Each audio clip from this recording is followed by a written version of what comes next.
peut bénéficier de l'hospitalité ce soir. Mais également deux commanditaires principaux, là, à savoir la Caisse Desjardins du Centre-Nord. Je pense que M. Georges, le directeur de la Caisse, est ici ce soir, ou en tout cas, il devrait être ici ce soir.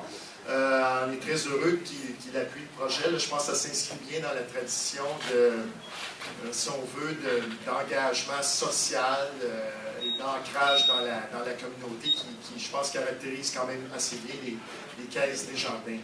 Et puis, finalement, notre autre commanditaire, c'est la compagnie Kruger, et elle est représentée par son vice-président développement durable et biomatériaux, qui est ici ce soir, M. Maxime Cosset. Pourquoi la compagnie Kruger? Parce que c'est évidemment peut-être un petit peu... il y a peut-être des gens qui ne la connaissent pas. Sachez que c'est une tapetière québécoise qui est présente ici depuis plus de 100 ans. Là, donc, c'est vraiment un monument dans le domaine du papier. On retrouve beaucoup de leurs produits à l'épicerie, que ce soit du papier hygiénique, du papier mouchoir, des essuie-tout, tout ça. Également un très grand joueur au niveau du recyclage. Et puis plus récemment, ce sont des gens qui sont beaucoup impliqués également dans le développement durable à travers leur division Kruger Energy. Et donc, ils produisent à la fois de l'éolien ainsi que du solaire. Alors, on est très contents qu'ils aient choisi de nous appuyer et on les en remercie. Alors, sur ce, j'aimerais en profiter maintenant pour céder la parole à M. Alain Gravel, qui a gentiment accepté d'animer l'ensemble de nos réunions de cette année. Je pense que vous connaissez tous bien M. Gravel, sa notoriété est bien établie, c'est un animateur connu à Radio-Canada et également un résident du quartier, alors on tient à le remercier de nous avoir appuyés. Et sa notoriété n'a d'égal, si on veut, que celle de notre conférencier de ce soir, Dominique Champagne, auteur, metteur en scène et également instigateur d'une initiative, je pense, assez courageuse là, qui a rapport à la transition énergétique. Alors sur ce, je leur cède la parole. Il devrait arriver à l'instant. Merci beaucoup et bonne soirée.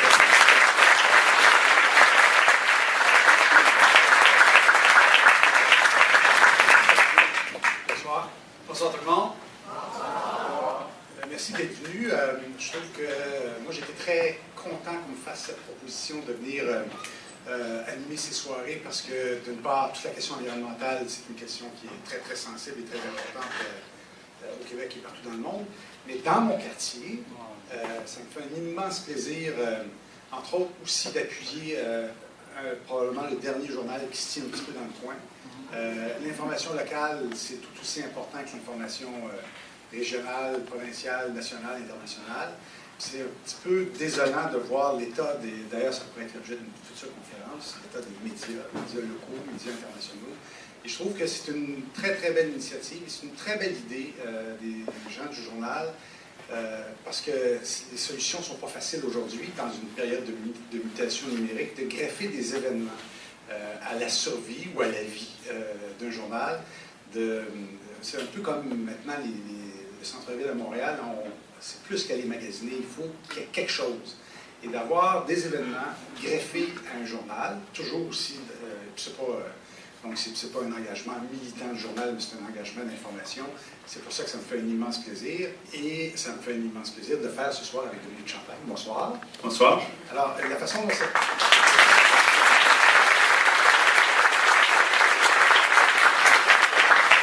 La façon dont ça va fonctionner, ce qu'on m'a expliqué, la première partie, je vais poser des questions les plus sensibles et les plus cochonnes possibles à Dominique Champagne. Et la deuxième partie, donc, de la soirée, il y a des micros, il y a des gens qui vont se promener aussi. Vous allez pouvoir lui poser directement les questions. Et c'est ça. Donc, on va sauter tout de suite dans le bain en parlant du contexte canadien. On en parlait un petit peu en coulisses tantôt. Il y a une élection d'un parti conservateur qui a une position très claire en matière environnementale pétrolière au Canada.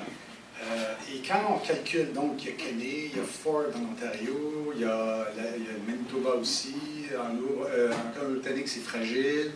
Au Québec, c'est pas si clair, mais c'est pas Québec solidaire, on sait ça. Les maritimes, c'est moins clair aussi. Puis le gouvernement fédéral, on le voit qu'il est pas mal plus coincé qu'il était au début à force de pelleter par en avant. Donc, Dominique Champagne, quand vous voyez ça, quand vous voyez le contexte actuel en matière environnementale, est-ce que ça vous fait peur? Bien sûr que ça me fait peur. Je pense que la peur, je pense, ce soir, c'est peut-être la 50e rencontre que je fais avec des gens depuis le mois de janvier. Et souvent, je commence ma conférence en demandant qui pense ici que les choses vont s'améliorer. Et il y a toujours un ou deux idéalistes qui lèvent la main. Et quand je demande est-ce que vous pensez que les choses vont s'empirer, et là, tout le monde lève la main. Donc, il y a une espèce de consensus à l'effet que... Oui, alors qui pense que les choses vont s'améliorer? Hey, oh boy, il y a des... Bon, là, je vous ai provoqué un peu, là. Non, mais c'est parce qu'il y a des arbres antiques. Et qui pense que ça va s'empirer? Quand même, tu sais, bon. Alors, donc je pense qu'il y a une espèce de consensus large à l'effet que l'avenir nous fait peur. L'avenir nous fait peur. Je pense qu'il y a eu des époques où on entendait Jim Morrison dire « We want the world and we want it now », puis on y croyait. Cette utopie-là était de ce monde. Et dans le contexte canadien, c'est que sachant qu'une des causes principales de notre peur, c'est l'avilissement, la dégradation de notre monde par la combustion des énergies fossiles. C'est l'enjeu. Et le Canada est la 3e puissance pétrolière au monde. Et notre prospérité, le visage politique et économique du Canada a été viré à l'envers par les enjeux pétroliers depuis une génération. On va le dire comme ça. Donc, c'est sûr que les enjeux pétroliers sont majeurs. On a eu cette semaine le retour de l'Alberta, de la fierté albertaine autour de son pétrole, très, très éloquente. Et on voit la difficulté de Justin Trudeau, qui était élu sur la promesse de cesser de subventionner l'industrie pétrolière, incapable en réalité de tenir sa promesse, de s'appuyer sur la démocratie qui l'a porté au pouvoir, et pris un peu pour tenir un double discours où, au bout du compte, il perd de sa crédibilité. Donc, c'est comme si, face à cette peur-là, l'autre problème qui nous est posé, c'est comment on va régler, comment on peut dompter cette peur-là ou passer à l'action. C'est comme si, ce qu'on entend beaucoup autour de la question environnementale, c'est la nécessité de lier les questions économiques et environnementales ensemble. Autrefois, lorsqu'on parlait d'environnement, c'était toujours contre l'économie. On essaie de mailler les deux ensemble, et c'est comme si on y était presque arrivé. Et on a l'impression aujourd'hui qu'il y a une telle polarisation qu'il n'y a pas de... Il n'y a comme pas de réconciliation où c'est plus difficile que c'était. Est-ce que c'est le sentiment que vous avez? C'est sûr que, tu sais, je pense que plus on va avancer, ça commence déjà à être assez clair, c'est qu'au fond, le problème fondamental, c'est ce que les scientifiques ont métaphoriquement appelé, les scientifiques du GIEC, nos manières de faire. On n'a pas pointé le système dominant de notre économie, qui est le capitalisme, qui est une histoire qui a extrêmement bien fonctionné au cours des siècles. Et qui, là, on s'en rend compte, le système qui consiste à extraire des ressources et à croire que cette extraction-là, elle est infinie. C'est-à-dire qu'on extrait, on métamorphose, on offre à la consommation, donc on distribue, éventuellement, on va envoyer ça au dépotoir. Là, on a compris que les exutoires de dépotoirs terrestres ou dans sur l'eau, ça a été les premiers signes, en fait. Moi, quand j'étais au cégep, il y a une génération, on était préoccupés par la pollution de l'eau, pollution de l'air, mais le réchauffement climatique, ça n'existait pas. Et là, ce qu'on se rend compte, c'est que ce système-là économique qui a très bien fonctionné, on arrive à le modifier. En 92, il y a eu le fameux sommet de Rio, qui était le sommet du développement durable. Cette idée-là qu'on puisse faire un développement qui soit durable a été depuis hautement dénoncée par ceux qui le portaient au départ. Au Québec, on a un des anciens commissaires au développement durable, Harvey Mead, qui est une autorité, je dirais, en matière d'environnement, qui est un vieux de la vieille, qui vient publier un livre qui dit « Il est trop tard », et ce qu'il pointe comme le grand coupable, c'est le système économique actuel. Donc, et donc là, il fonde son espérance, comme d'autres, sur l'effondrement de ce système-là, en disant « Au bout de cet effondrement-là, est mon espérance que quelque chose d'autre puisse se passer ». Par moment, moi, j'entends ce qu'il raconte, je le considère, en même temps, j'ai peur qu'on ait aussi affaire à l'amertume de quelqu'un qui a beaucoup œuvré pour que le développement durable puisse s'imposer et qui arrive au constat d'échec de ce pourquoi il a milité toute sa vie. Et c'est sûr qu'au bout du compte, ce système-là de croissance infinie, ou qui base sa prospérité sur l'idée de la croissance, on sait aujourd'hui que les limites de la planète, les ressources sont limitées. Et on sait que par ailleurs, cette exploitation indue qui ne respecte pas les limites de la planète profite et de plus en plus à ce qu'on a fini par appeler le 1% là, au moment du mouvement Occupy, c'est-à-dire qu'il y a des intérêts très puissants, bien financés, bien armés, qui font la grosse vie et qui tirent encore et toujours un profit extraordinaire de ce mode de fonctionnement-là, au détriment de tous les autres.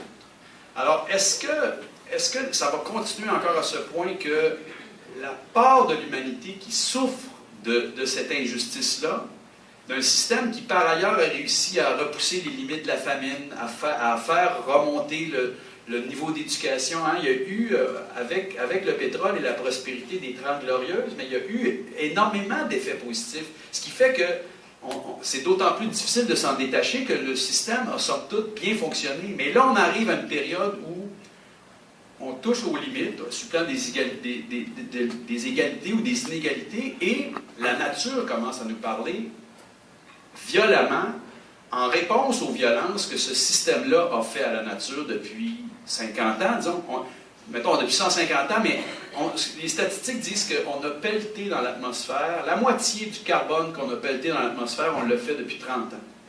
Donc, c'est dire à quel point, depuis la fin des 30 Glorieuses, ou depuis les 30 Glorieuses, là, le système s'est emballé pour nous mener aujourd'hui. Il y a quelques heures, la ville de Laval déclarait l'état d'urgence.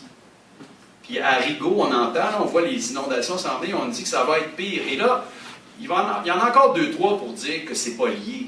Mais on le sait, là, les épisodes se multiplient, d'inondations, d'ouragans, de feux de forêt, de pertes de littoral. Donc la nature, elle est déjà emballée. Puis quand tu es dans la littérature scientifique, ce que tu vois, c'est qu'on est dans une courbe exponentielle. Donc c'est pas en voie de se calmer. Alors, qu'est-ce qui va s'effondrer avant? Le système économique? En 2008, on a eu un vent de ça, il y a eu un frémissement, puis rapidement, on était capable de sauver le système économique. Une cathédrale prend en feu et l'humanité arrive rapidement à se mobiliser pour financer la reconstruction de la cathédrale. On n'a pas le même genre de réflexe avec le climat par les temps qui courent, malheureusement. Mais en même temps, malgré ce qui va se passer en fin de semaine, malgré tous les signaux qui sont envoyés, malgré la science, il y a quand même une large part de la population, parlez du 1%, mais il y a une large part de la population qui appuie les initiatives du 1%. Un exemple très concret, ce qui va se passer au Saguenay, le super projet de transport de gaz. On peut aussi se mettre dans la peau des gens du Saguenay. C'est une région, économiquement, c'est pas facile, les taux de chômage, historiquement, sont toujours élevés. On fait quoi pour convaincre? Comment on réussit à convaincre les gens? Moi, j'ai souvent l'impression puis ça suit un peu la ligne des questions d'immigration, questions économiques aussi. Il y a comme une polarisation ici, au Canada, aux États-Unis, en Europe, qu'on n'a pas vu souvent. C'est comme s'il y a des gens qui, j'ouvre les guillemets, disent « eux, ils nous font la morale, faites-nous pas, on va trouver le moyen », puis il y a les autres qui pètent dans le gravelle.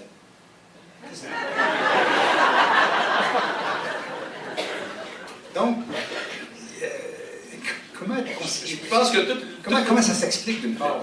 Le défi, je pense, c'est d'essayer de trouver une autre narration du monde que celle que le système économique séculaire là, nous a donnée. Et c'est pas évident parce que c'est une excellente histoire. C'est une assez bonne histoire qu'on s'est racontée depuis des siècles. Moi, je vous dirais que si je suis ici ce soir, c'est parce qu'un jour, j'ai vu le film de Frédéric Bach, L'homme qui plantait des arbres, qui était, pour moi, un coup de foudre. J'ai revu, j'ai fréquenté ce film-là. Ensuite, j'ai lu le texte de Giono. Ensuite, je suis allé à la rencontre. J'ai eu le bonheur de côtoyer M. Bach pendant les derniers jours de sa vie. Quand on a fait le grand rassemblement du Jour de la Terre en 2012, dont j'étais le maître d'œuvre, le premier geste qu'on a posé avant que la main humaine s'amène, Frédéric Bach est venu planter un gland de chêne au coin des Pins et avenue du Parc.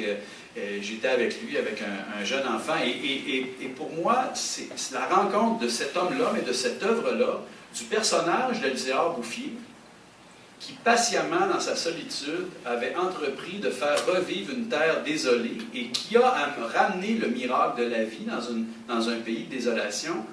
Pour moi, c'est devenu, cette œuvre-là, ça m'a donné un espace, je dirais, spirituel, intérieur. Même dans la pratique, je me suis mis à jouer à l'homme qui plantait des arbres. À l'an 2000, j'ai planté 2000 arbres au village chez nous, j'ai distribué ça. Et c'est un rituel que je fais maintenant chaque année. Je distribue 2000 plants au village. Puis, et donc, ce que je veux dire, c'est que Elzéar Bouffier, Frédéric Bach, m'a donné un espace intérieur qui m'a, en quelque sorte, m'a permis de m'affranchir de l'histoire dominante, en donnant de l'importance à quelque chose qui, a priori, semble assez banal, planter des arbres dans la solitude. Et je pense qu'il faut donner de l'importance à l'espace qu'on occupe dans nos vies aujourd'hui, mentalement et physiquement, de nos dimanches. Le dimanche, c'est une réalité où tout à coup, on a l'impression qu'on a le temps d'accomplir une autre partie de notre être, qui par ailleurs performe au moins du lundi au vendredi, bien souvent du lundi jusqu'au samedi. Henry David Thoreau, un grand philosophe américain, avait fait le pari de travailler une journée par semaine et de prendre les 6 autres jours à marcher dans les bois, à contempler le monde, à se plonger dans la vie de l'esprit, la fréquentation de la littérature, de la nature. Alors, je ne dis pas qu'il faut virer nos vies bout pour bout jusqu'à ce point-là, mais j'ai l'impression que le contrepoids, et je pense qu'on touche à ça, et je pense que la jeune génération est plus sensible. Moi, si j'ai une fierté, j'ai 3 fils, mes fils sont beaucoup plus sobres que moi, beaucoup moins avides de performer, de produire et de consommer que ce que moi je suis ou j'ai été.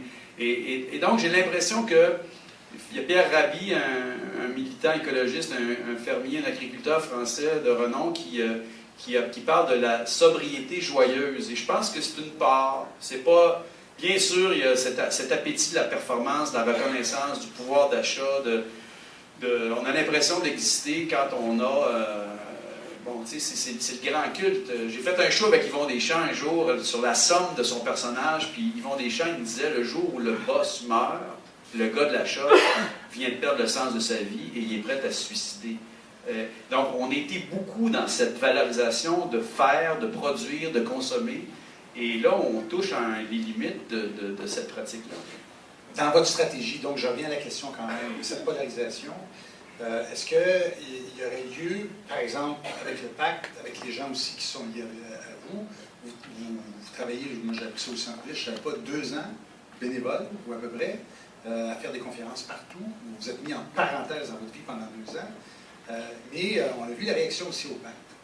Est-ce que dans la stratégie, une façon de le faire différemment pourrait être peut-être plus efficace? D'une part, est-ce que vous trouvez que vous êtes efficace avec votre pacte?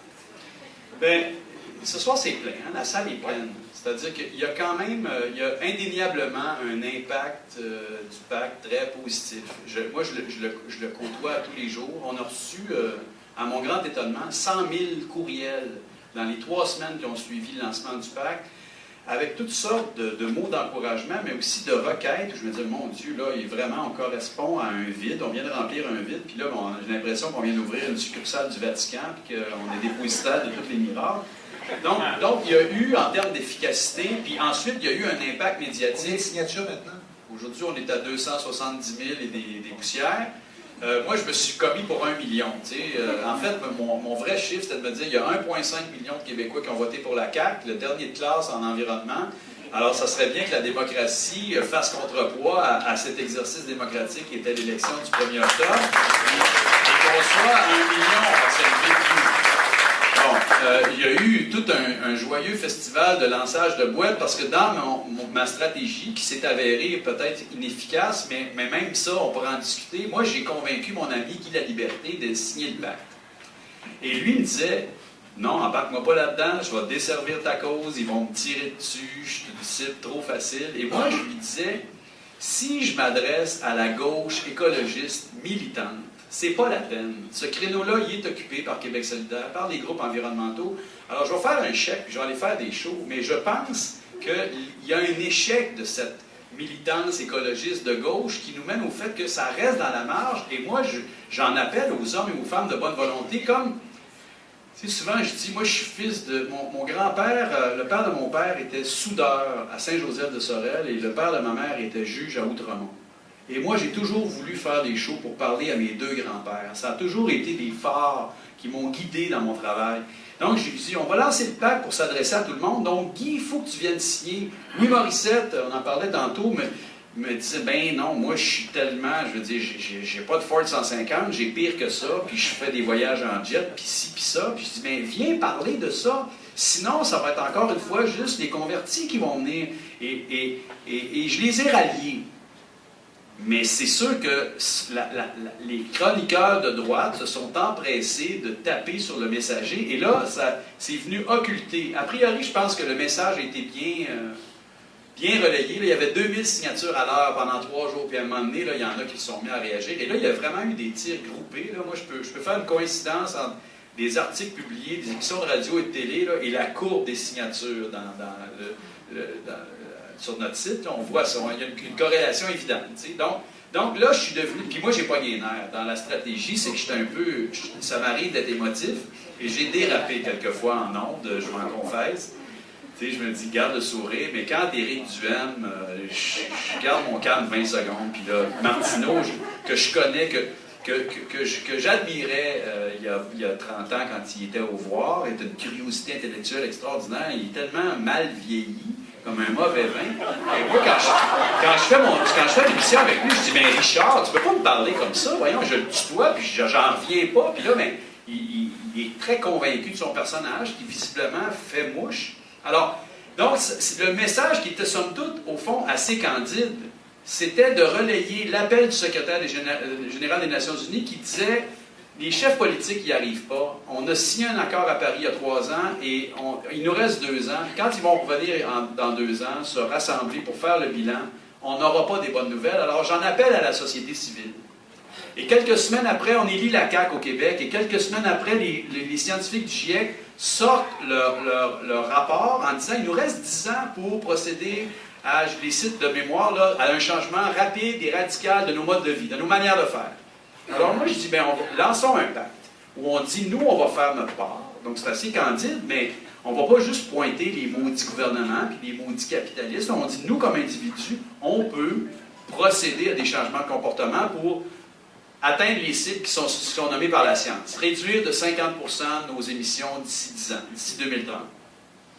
Donc, on va faire notre part. On va s'engager à faire notre part. En contrepartie de quoi, on va exiger que les politiques publiques, qui sont déterminantes à plusieurs égards. On peut difficilement nous déterminer, décider de la création de la ligne rose à Montréal ou du système de transport en commun. Ça prend des politiques publiques qui sont à la hauteur des aspirations, des nécessités et de l'alerte sonnée par la science. Donc, essentiellement, le pacte, c'est ça qu'on lançait, un appel aux hommes et aux femmes de bonne volonté, mais parce que Guy Laliberté, puis Véronique Cloutier, puis Louis Morissette, puis Guillaume le Métivier, je nomme probablement les 4 plus grandes cibles, ont signé, mais là, sont devenus...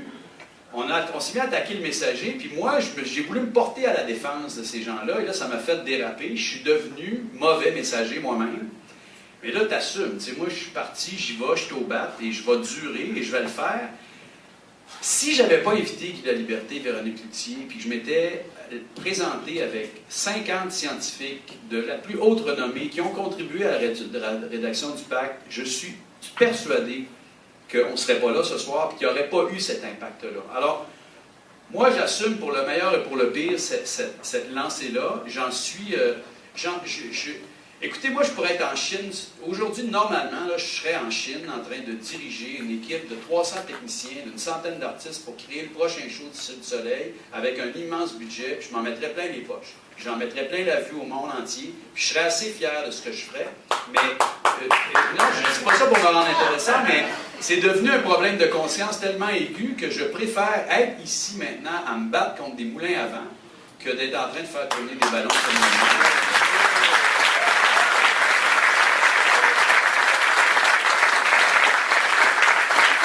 malgré tout, on sent que ça fait du chemin. Vous rencontrez tout le monde. Libéraux, caquistes, Québec solidaire, péquistes. Et si on vient à la CAQ, qui était, je pense que c'est le parti qui a peut-être proposé le moins d'engagements environnementaux durant la dernière campagne électorale, on sent quand même qu'il y a de la pression. C'est pas le Pérou. Mais ils ne peuvent pas faire semblant, ils ne peuvent pas ignorer. Tout à fait. Et ça, est-ce que vous en êtes satisfait, je pense? On n'en est pas satisfait. Je pense que personne ne peut se satisfaire des gestes qui ont été posés, mais on peut essayer de s'agripper aux signes qu'on a eus. Alors, on est entre nous, là.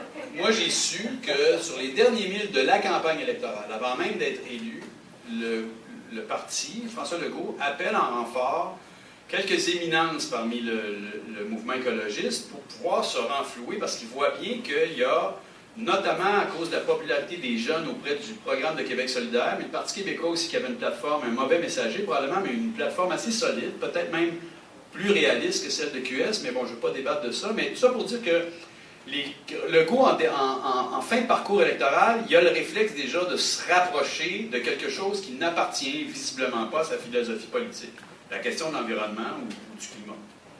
Au premier jour de son mandat, il reconnaît, il dit, on prend acte.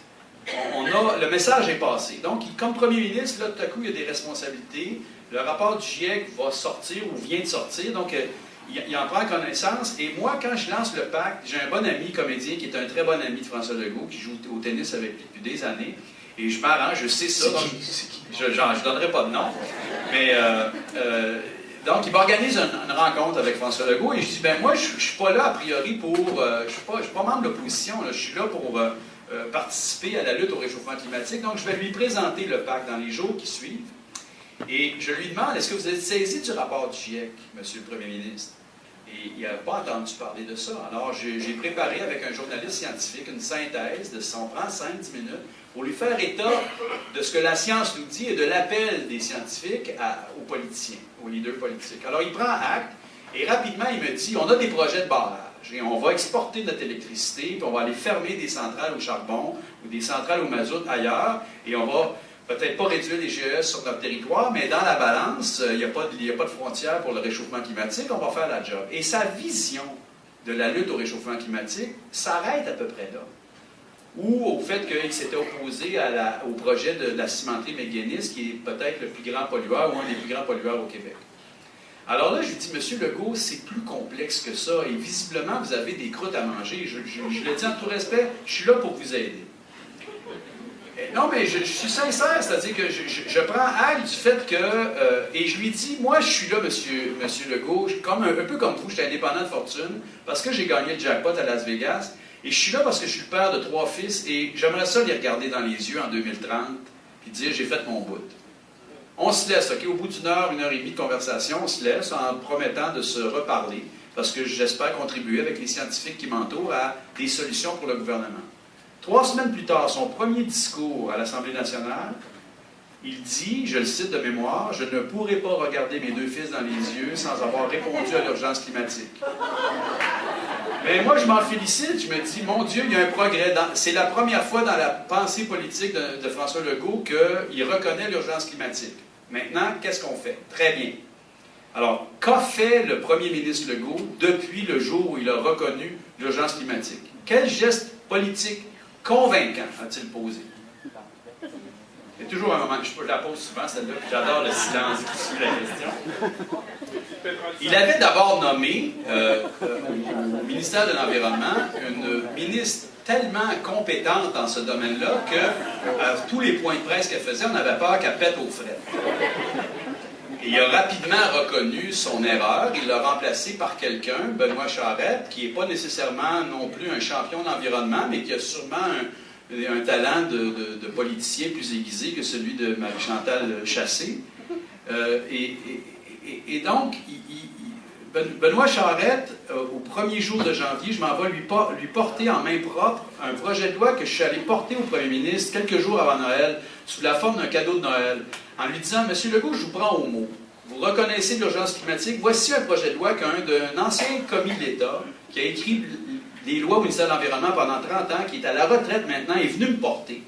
Et c'est un projet de loi qui vise à ce que le gouvernement respecte ses obligations climatiques. Et le premier ministre me remercie pour ma boîte de chocolat, parce que je lui ai donné ça enveloppé dans un petit papier de soie avec un ruban. Et je dis, j'espère que vous allez le lire. Et il dit, je l'ai lu. Et on n'est pas rendu là parce qu'on ne sait pas où on en est dans la lutte au gaz à effet de serre. C'est l'héritage que les libéraux nous ont donné. Je dis là, M. Legault, vous ne pourrez pas nous la servir toute votre vie, celle-là. Ça fait 2 mois qu'on l'entend. Alors, il dit, ben, je vais avoir des comptes. Je dis, quand est-ce qu'on va les avoir? Je dis, ben, rapidement, je ne suis pas patient. Et moi, je lui dis, moi non plus, je ne suis pas patient. Donc, en janvier, je vais porter le projet de loi au ministre Charette en lui disant, je ne sais pas ce qui se passe dans la tête d'un homme qui devient subitement ministre de l'Environnement, qui est choisi comme vous êtes un deuxième choix. Hein? On ne s'en cachera pas, c'est ça la situation. Mais vous avez un rôle à jouer, vous avez un rôle historique à jouer. Et aujourd'hui, quand Marguerite Blais, ministre des Aînés, nous parle des aînés, on a l'impression que les aînés ont une championne pour s'occuper d'eux. Ma mère vit dans un CHSLD et je sais qu'on a des croûtes à manger et on sent qu'on a besoin d'une volonté politique qui s'exerce à cet égard-là. Alors, lui disant ça, j'espère que vous allez être notre champion, M. Charette. Demain, je vais faire parvenir à tous les députés de l'Assemblée nationale, incluant ceux de la CAQ, le projet de loi que je vous donne.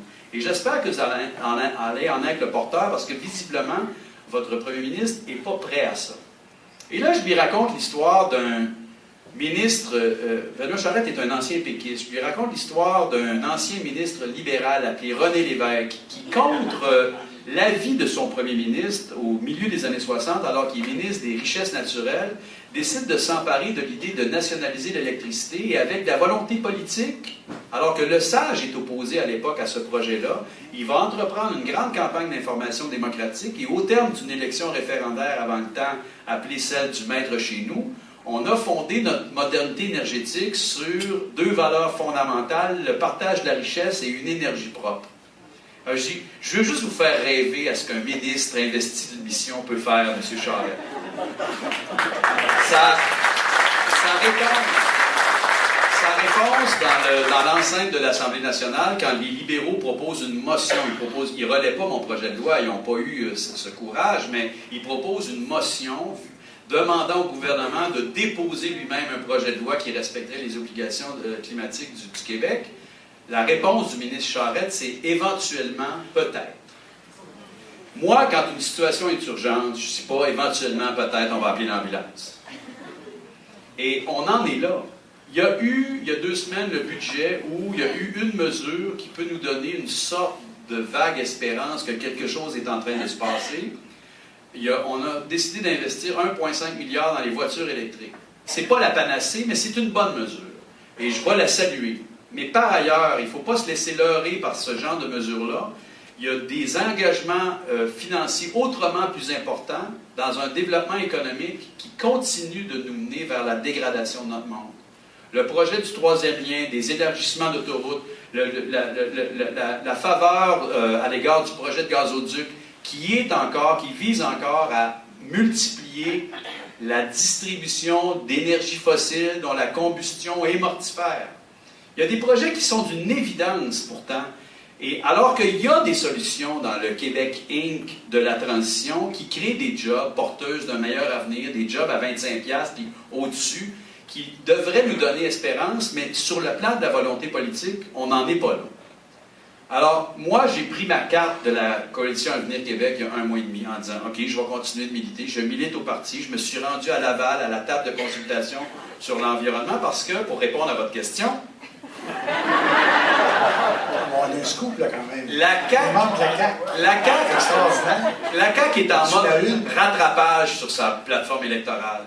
Ils ont fait amende honorable. Là, il y a du monde qui travaille là-dessus. Et à la fin de mai prochain, il y a un conseil national qui va traiter strictement l'environnement pour que la CAQ, le parti au pouvoir, se donne une plateforme.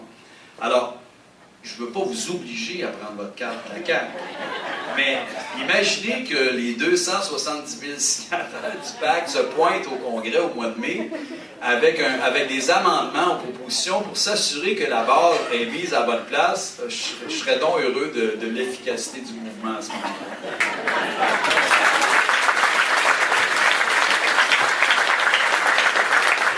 je sais comment commencer l'émission lundi matin. Je pense que tous les citoyens, on se sent un peu interpellés, hein, vous parliez d'urgence. Et chacun dans notre coin, on essaie de faire quelque chose. En ondes, nous, on a lancé un défi plastique l'automne dernier, mais on se rend compte rapidement des limites des initiatives des gens. Et on se dit, ça doit partir d'où? C'est quoi, c'est le dernier rapport qui disait que la quantité de gaz à effet de serre en provenance de l'Alberta est supérieure, des sables bitumineux, est supérieure de tous les gaz à effet de serre du Québec. On sait, hein, ça s'en vient aussi. Ça se promène partout dans le monde, les gaz à effet de serre. Est-ce que ça doit venir d'en haut ou il faut que ça vienne absolument des citoyens? Pour moi, la plus grande autorité morale présentement dans la matière, c'est une jeune femme de 16 ans, la Suédoise Greta Thunberg. C'est la personne qui s'est levée sur mon radar dans les derniers mois pour m'inspirer confiance. C'est la seule. Et je ne veux pas banaliser les efforts de milliers, de dizaines de milliers de gens de tout acabit, partout sur la Terre, qui s'activent à trouver des solutions. Il reste qu'on est en crise là, d'un leadership politique fort, planétairement. C'est un problème grave. Donc, notre espérance, elle peut difficilement venir d'en haut. En même temps, j'espère encore, et j'attends pas le Messie, mais j'espère encore qu'un certain nombre d'autorités politiques vont pouvoir prendre des décisions courageuses qui vont nous donner l'espérance que nourrit Greta Thunberg d'avoir un avenir. Une des questions que je pose, c'est qui a foi en la démocratie ici? La réaction est similaire partout. Okay? Il y a d'abord un temps de réflexion. Donc, c'est pas « Ah oui, moi tout de suite, oui. » Et il y a une minorité, des fois une majorité, ou la moitié, oui.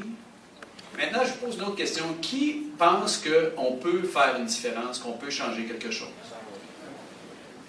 Et regardez comment, ça c'est encourageant, parce que on nourrit une grande méfiance envers la classe politique que démocratiquement on considère comme étant nos représentants. Et avec raison, parce que c'est difficile de croire Justin Trudeau, alors qu'il a été élu sur l'idée de nous éloigner du pétrole, au bout du compte, il y arrive difficilement. Mais on a encore confiance en nous-mêmes, comme collectivité. Et moi, je fonde mon espérance sur cette humanité-là, qui croit encore en elle-même. Donc, il faut que la pression vienne d'en bas.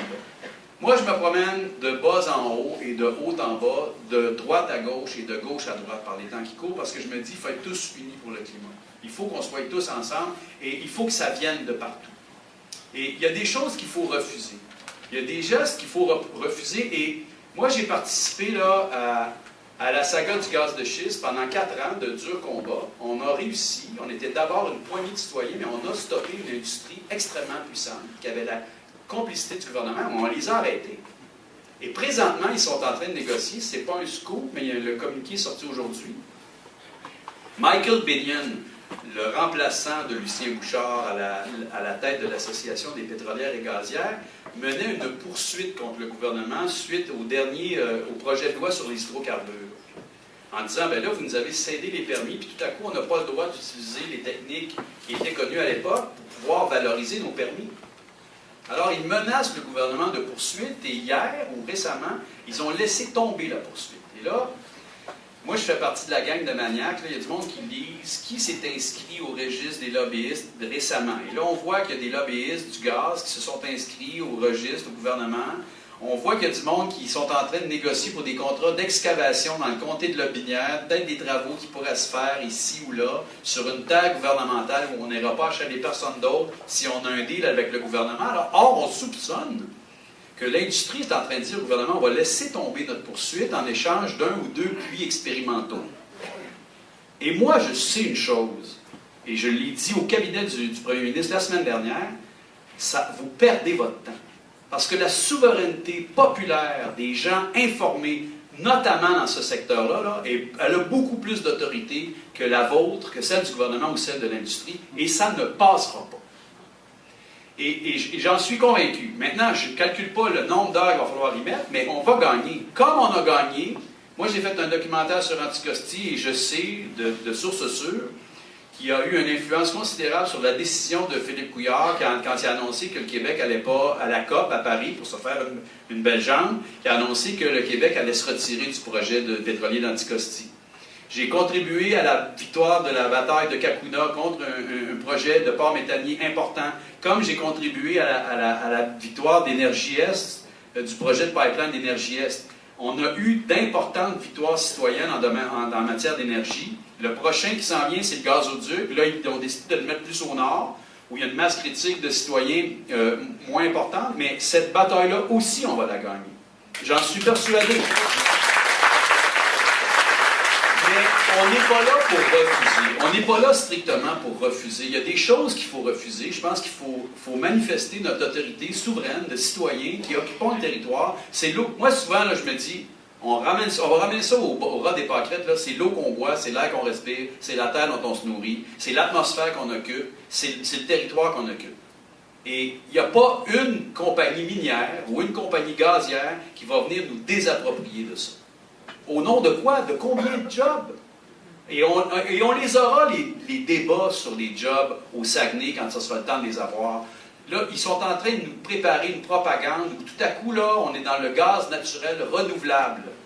Okay? Ça, c'est la nouvelle patente. Et Énergir fait de la publicité en disant il y a du gaz naturel renouvelable qui circule dans le tuyau. Combien de... C'est quoi la proportion? Je pense que c'est 0,08% de gaz naturel renouvelable. La semaine dernière, entre deux conférences à Rivière-du-Loup, je suis allé rencontrer des gens qui travaillent à l'usine de biométhanisation, qui créent du gaz naturel renouvelable, à même les déchets forestiers, les déchets agricoles. Ils ne sont pas capables de le mettre dans le tuyau présentement parce que leur gaz n'est pas assez pur. Ça, c'est le gars de l'usine qui nous le dit. Puis ça prend des maniaques comme moi pour se rendre là, à aller chercher cette information-là, pour à un moment donné arriver dans le cabinet du ministre et dire, écoutez, là, c'est de la bullshit votre affaire, et prenez-nous pas pour des valises parce qu'il y a une intelligence citoyenne informée. Et là, on va tous les désamorcer les uns après les autres. Surtout sur la conviction que la raison scientifique nous dit qu'il faut laisser dans le sous-sol de 80 à 85% des énergies fossiles connues, dont le gaz naturel. Et ils appellent ça du gaz naturel. Ils ont même changé. Tu sais, on a tellement fait mauvaise presse au mot gaz que Gaz Métro s'est rebaptisé Énergir depuis. OK? Et là, le gaz qui est dans le tuyau, qui passe dans le tuyau au Québec, c'est à 75% du gaz de schiste qui vient de l'Alberta.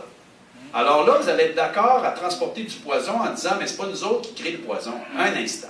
On va parler des vraies choses. Et les vraies choses, c'est que la combustion des énergies fossiles est en train de mener le monde à sa perte.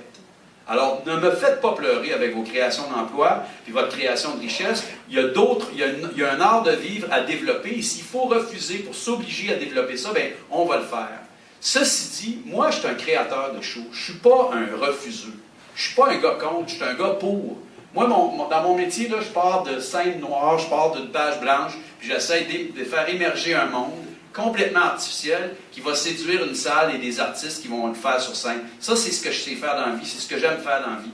Donc, je ne suis pas là pour bloquer, je ne suis pas là pour passer ma vie à bloquer, mais s'il y a des choses qu'il faut bloquer, on va les bloquer. Au nom de quoi? Au nom de ce monde qu'on veut, qui perdure, qui puisse... Souvent, je raconte, là, je vais finir là-dessus, je suis bien bavard, là, mais j'ai 3 garçons. Le 26 février 89, pendant que ma femme accouchait, ça a duré 21 heures, de mon premier fils. J'étais dans la salle des naissances, dans la chambre des naissances principalement, mais j'allais me reposer dans la salle d'attente. Et il y avait sur la table le magazine d'actualité dont la page couverture était « Y a-t-il un avenir pour cette planète? » Et je pense que c'est là que j'ai commencé à faire de l'éco-anxiété. À sentir ma responsabilité d'être humain qui mettait un enfant au monde, dans un monde qui est... Tu sais, moi, mon grand-père est né dans un monde où on pouvait boire l'eau à même le ruisseau, et je suis convaincu du fait que je vais laisser à mes 3 fils en héritage un monde en bien pire état que celui dont j'ai hérité de mon père, et je n'accepte pas cette situation-là.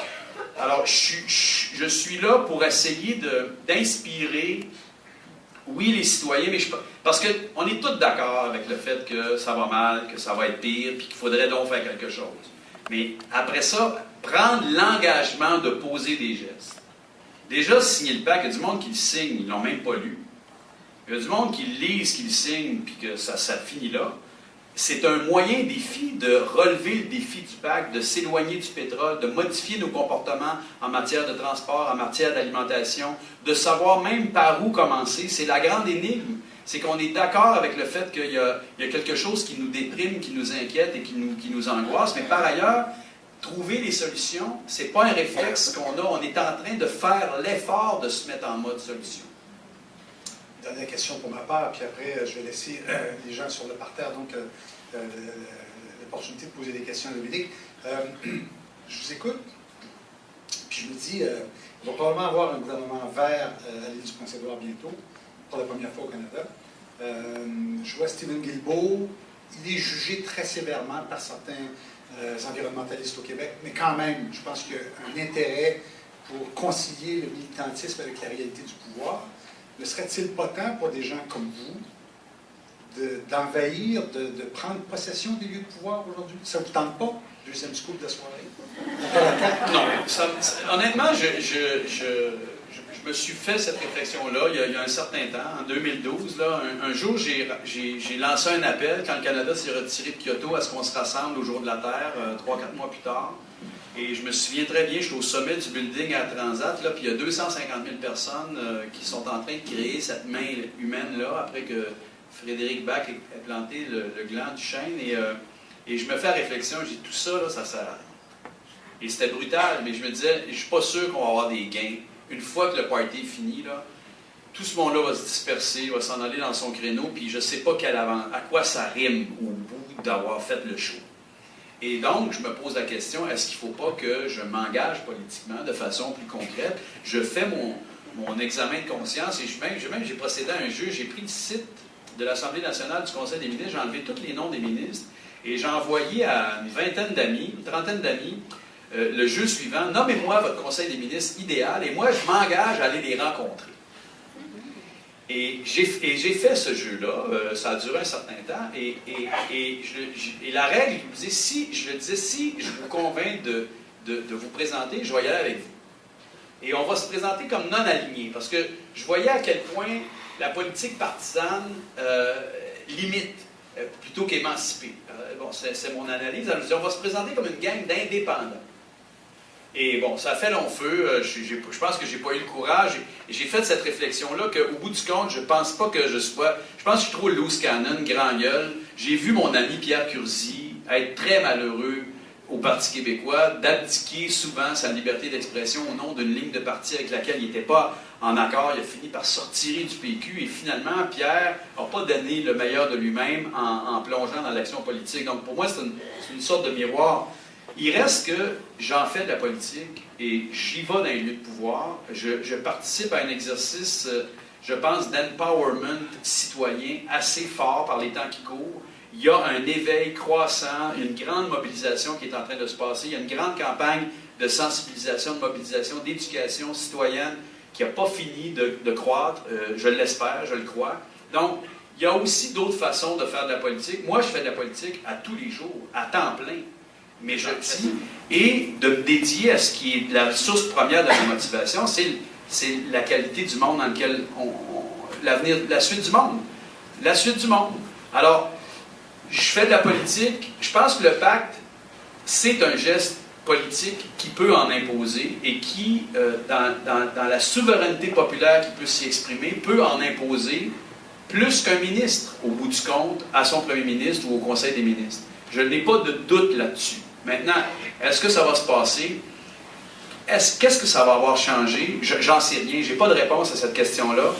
Mais assurément, pour moi, j'ai le sentiment d'être à la bonne place, c'est-à-dire d'utiliser le bon véhicule politique qui correspond à ma personnalité, à ma quête, c'est-à-dire cette grande liberté de parole-là et cet appel à la lutte collective au-delà des lignes de parti. Donc, il est presque 8 heures. On a quand même une bonne heure si vous voulez poser des questions à Dominique Champagne. Il y a un micro à ma droite, un micro à ma gauche. Je pense qu'il y a quelqu'un aussi qui peut se promener dans la salle.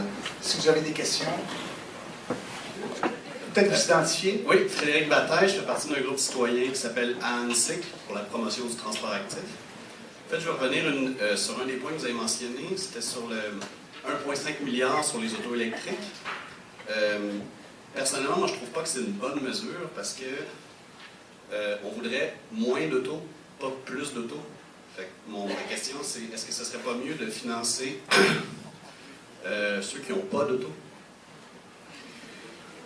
Assurément. Moi, je fréquente par les temps qui courent une spécialiste de ce qu'on appelle, dans le langage contemporain, la mobilité durable, Catherine Morancy de la Polytechnique, l'université, et elle milite pour ce qu'elle appelle le cocktail. Okay? C'est-à-dire, il y a une multitude de solutions. Et c'est sûr qu'on remplacerait demain matin tous les chars à pétrole par des chars électriques où tout le monde est tout seul dans son char à l'heure de pointe, on n'a rien réglé en termes de congestion, qui est un problème grave, en termes aussi du tout à l'auto. Donc, je ne pense pas que la voiture électrique en soi soit la panacée, soit la solution miracle. Et à ce titre-là, il faut continuer de pousser pour que le gouvernement ne s'arrête pas à une telle mesure, alors que c'est ça qui risque de se produire. C'est que le manque d'envergure, de vision, même de, je dirais, de culture politique, risque de faire en sorte qu'on s'arrête à un certain nombre de mesures en oubliant tout le reste. J'étais en lien avec André Potvin, qui est un spécialiste d'urbanité à Québec, avec qui j'espérais lancer un projet qu'on ne fera pas finalement, il est en arrêt de travail, mais lui, il me dit, il y a des cerveaux important pour pouvoir régler le problème de la congestion à Québec sans qu'on passe par le troisième lien. Alors, il est indéniable que la voiture électrique, à sa production, a une empreinte écologique beaucoup plus lourde même que la voiture à pétrole. C'est un peu de l'exportation de la pollution aussi. Absolument. Absolument. C'est-à-dire que à la production, la voiture électrique a une empreinte écologique plus lourde que celle du char à pétrole. Et il y a l'important problème de la gestion des batteries ou des terres que ça utilise. En même temps, okay? Alors je conçois que la voiture électrique n'est pas la panacée. Par ailleurs, je milite en faveur du transfert de technologie du char au pétrole au char électrique, parce que quand on fait l'analyse complète du cycle de vie, la voiture électrique est un net progrès par rapport à la voiture au pétrole en termes d'émissions. Mais c'est peut-être juste au Québec parce qu'on a l'hydroélectricité. Bon, alors, on s'est posé cette question-là. Absolument. Alors, les études assez poussées, là, puis je me suis documenté auprès de plusieurs sources, dans des cas où l'énergie est produite par des centrales au mazout et des centrales au charbon, le rapport peut-être qui s'équivaut. Mais au Québec, il n'y a aucun doute à cette question-là, parce qu'on est en période de surplus énergétique. Et on électrifierait aujourd'hui tous les chars à pétrole, on serait encore en surplus énergétique. Donc, et là, je ne dis pas qu'il faut gaspiller notre énergie à la mettre tout dans des chars électriques, mais il reste que, et ça, je pense que Legault a fini par le comprendre dans sa philosophie de droite, c'est qu'il y a quand même un avantage strictement économique si on met de côté le passif environnemental, à l'effet que, plutôt que d'importer à perte pour 1 milliard de pétrole, qu'on n'est pas obligé de qualifier de sale, là, mais ça me fait plaisir quand il parle de pétrole sale. Donc, juste sur le plan économique, on a avantage à utiliser nos propres ressources énergétiques pour faire rouler nos voitures. Il y en a qui disent que ce qui devrait être établi comme règle, c'est qu'une voiture électrique, nécessairement, ne vient pas se rajouter au parc des voitures, mais en sort une du parc. Parce que la tendance lourde actuelle, et ça, c'est hallucinant, ça fait que ça me donne l'impression de me battre contre des moulins à vent. Le char le plus vendu au pays, c'est le Ford 150. Et les 10 chars les plus vendus, je pense qu'il y en a 9 qui sont parmi les plus gloutons en pétrole. Donc la consommation de pétrole, à l'ère de l'urgence climatique, elle n'est pas en baisse au Québec. Au Canada, elle est en hausse, malgré l'arrivée des chars électriques. Fait que je me dis, ça, c'est la réalité, petit gars. T'sais, toi, tu as bien beau vouloir faire du théâtre, faire émerger des mondes à partir de rien. Là, dans la réalité, le monde s'achète des Ford 150. Puis, fait que, pour moi, aussitôt que j'ai un char électrique et aussitôt que j'ai une chance, je le fais essayer à quelqu'un de qui je suis convaincu qu'il haït les chars électriques. Pour essayer de ramener une sorte de transition énergétique quelque part. Mais j'en conviens avec vous que le transport actif, moi, j'ai commencé à aller travailler en vélo à Montréal il y a 20 ans, ça m'a semblé une corvée pendant 2 jours. Puis après ça, c'est devenu un art de vivre, de me véhiculer, puis je suis bien plus heureux. C'est même pas une question écologique, c'est une question de bonheur personnel. J'aime bien mieux faire 20-25 minutes de vélo avant de me rendre de chez nous au Cirque du Soleil ou au centre-ville que d'y aller en char avec tous les problèmes que ça présuppose. Bon, je suis tombé sur la tête un bout de temps. Là, l'hiver, j'étais un peu plus dans mon char, mais bon, c'est une autre histoire. Il y a à Montréal une série de mesures, les pistes cyclables, l'autopartage, les nouveaux gadgets à la Uber qui profitent à cette entreprise-là, mais les façons, le Parti québécois avait une très bonne idée dans sa dernière plateforme de pouvoir favoriser, même subventionner l'autopartage avec des applications sur les téléphones. Il y a une série de mesures qui devraient être adoptées, qui devraient être progressistes, qui devraient nous rendre fiers même de nous-mêmes, de s'être donné ces solutions-là, comme tu les mets en pratique quand tu es à Tokyo, à Stockholm ou à Cologne. Je dis, j'ai fait le tour du monde 2 fois. Il y a des villes où c'est le fun de prendre le transport en commun, tellement l'offre est généreuse et agréable. On est loin de ça encore ici. Madame, peut-être vous identifier? Oui, bonjour, moi Frédéric Matteau. Je suis en fait microbiologiste de l'environnement au CNRC. Donc, moi, j'ai été à Americana, qui est une conférence sur l'environnement récemment. Puis, j'ai découvert tout ce qui était l'économie circulaire. On est dans une économie linéaire, puis pour qu'on soit en économie circulaire, il faut que les mentalités changent. Parce que de commencer avec quelque chose qui peut être recyclé, il faut commencer avec un produit qui, dès le départ, est plus cher et qu'il faut que le consommateur soit capable de dire « Ok, je vais mettre 4 fois le prix que je mettrais pour quelque chose qui va finir aux poubelles, parce que je ne veux pas qu'il finisse aux poubelles. » C'est pas vraiment une question, c'est une demande de votre commentaire par rapport à ça. Est-ce que vous pensez que c'est possible qu'on change tous de mentalité pour être capable de retourner à quelque chose qui est plus durable? Bien, souhaitons-le. Tantôt, je parlais du système économique, là, de l'extraction jusqu'aux déchets. Là, on a compris, on commence à comprendre que les exutoires que sont la terre, les sols contaminés, les sites d'enfouissement, les rivières, les cours d'eau, les océans, l'acidification des océans, l'atmosphère, qui est un autre exutoire avec le carbone, on sait que ce système linéaire-là, il ne fonctionne pas. On commence à comprendre ça. Il y a deux générations, on ne savait pas ça. Ou quelques avant-gardistes peut-être le savaient. Là, dans l'économie circulaire, ce qu'on dit, c'est que le matériau en fin de course, il peut être réutilisé pour pouvoir servir de ressource. Donc, plutôt qu'on retourne vers l'extraction, on peut utiliser ce qui existe déjà et le faire circuler dans l'économie. Pour arriver, somme toute, au même résultat en termes de production et de consommation, mais avec un problème de moins qui est celui des déchets et de l'extraction, qui touche aussi à ses limites. Alors, ces mesures-là, elles sont émergentes, elles ont de plus en plus de succès. Dans une tendance où la politique est très frileuse de l'autre et a tendance à se recourber sur elle-même, étonnamment, là, il y a une conjonction. François Legault comprend l'économie circulaire, commence à comprendre ça. Je pense que ça ne devait pas être sur son radar au mois de juillet, mais là, il y a une instance d'économie circulaire au Québec florissante, c'est beaucoup de jobs. C'est des jobs locaux. Donc ça, là, il comprend que... donc, c'est pas pour des questions d'environnement, mais pour des questions économiques qu'il y a un gain à faire, là, à nourrir ça.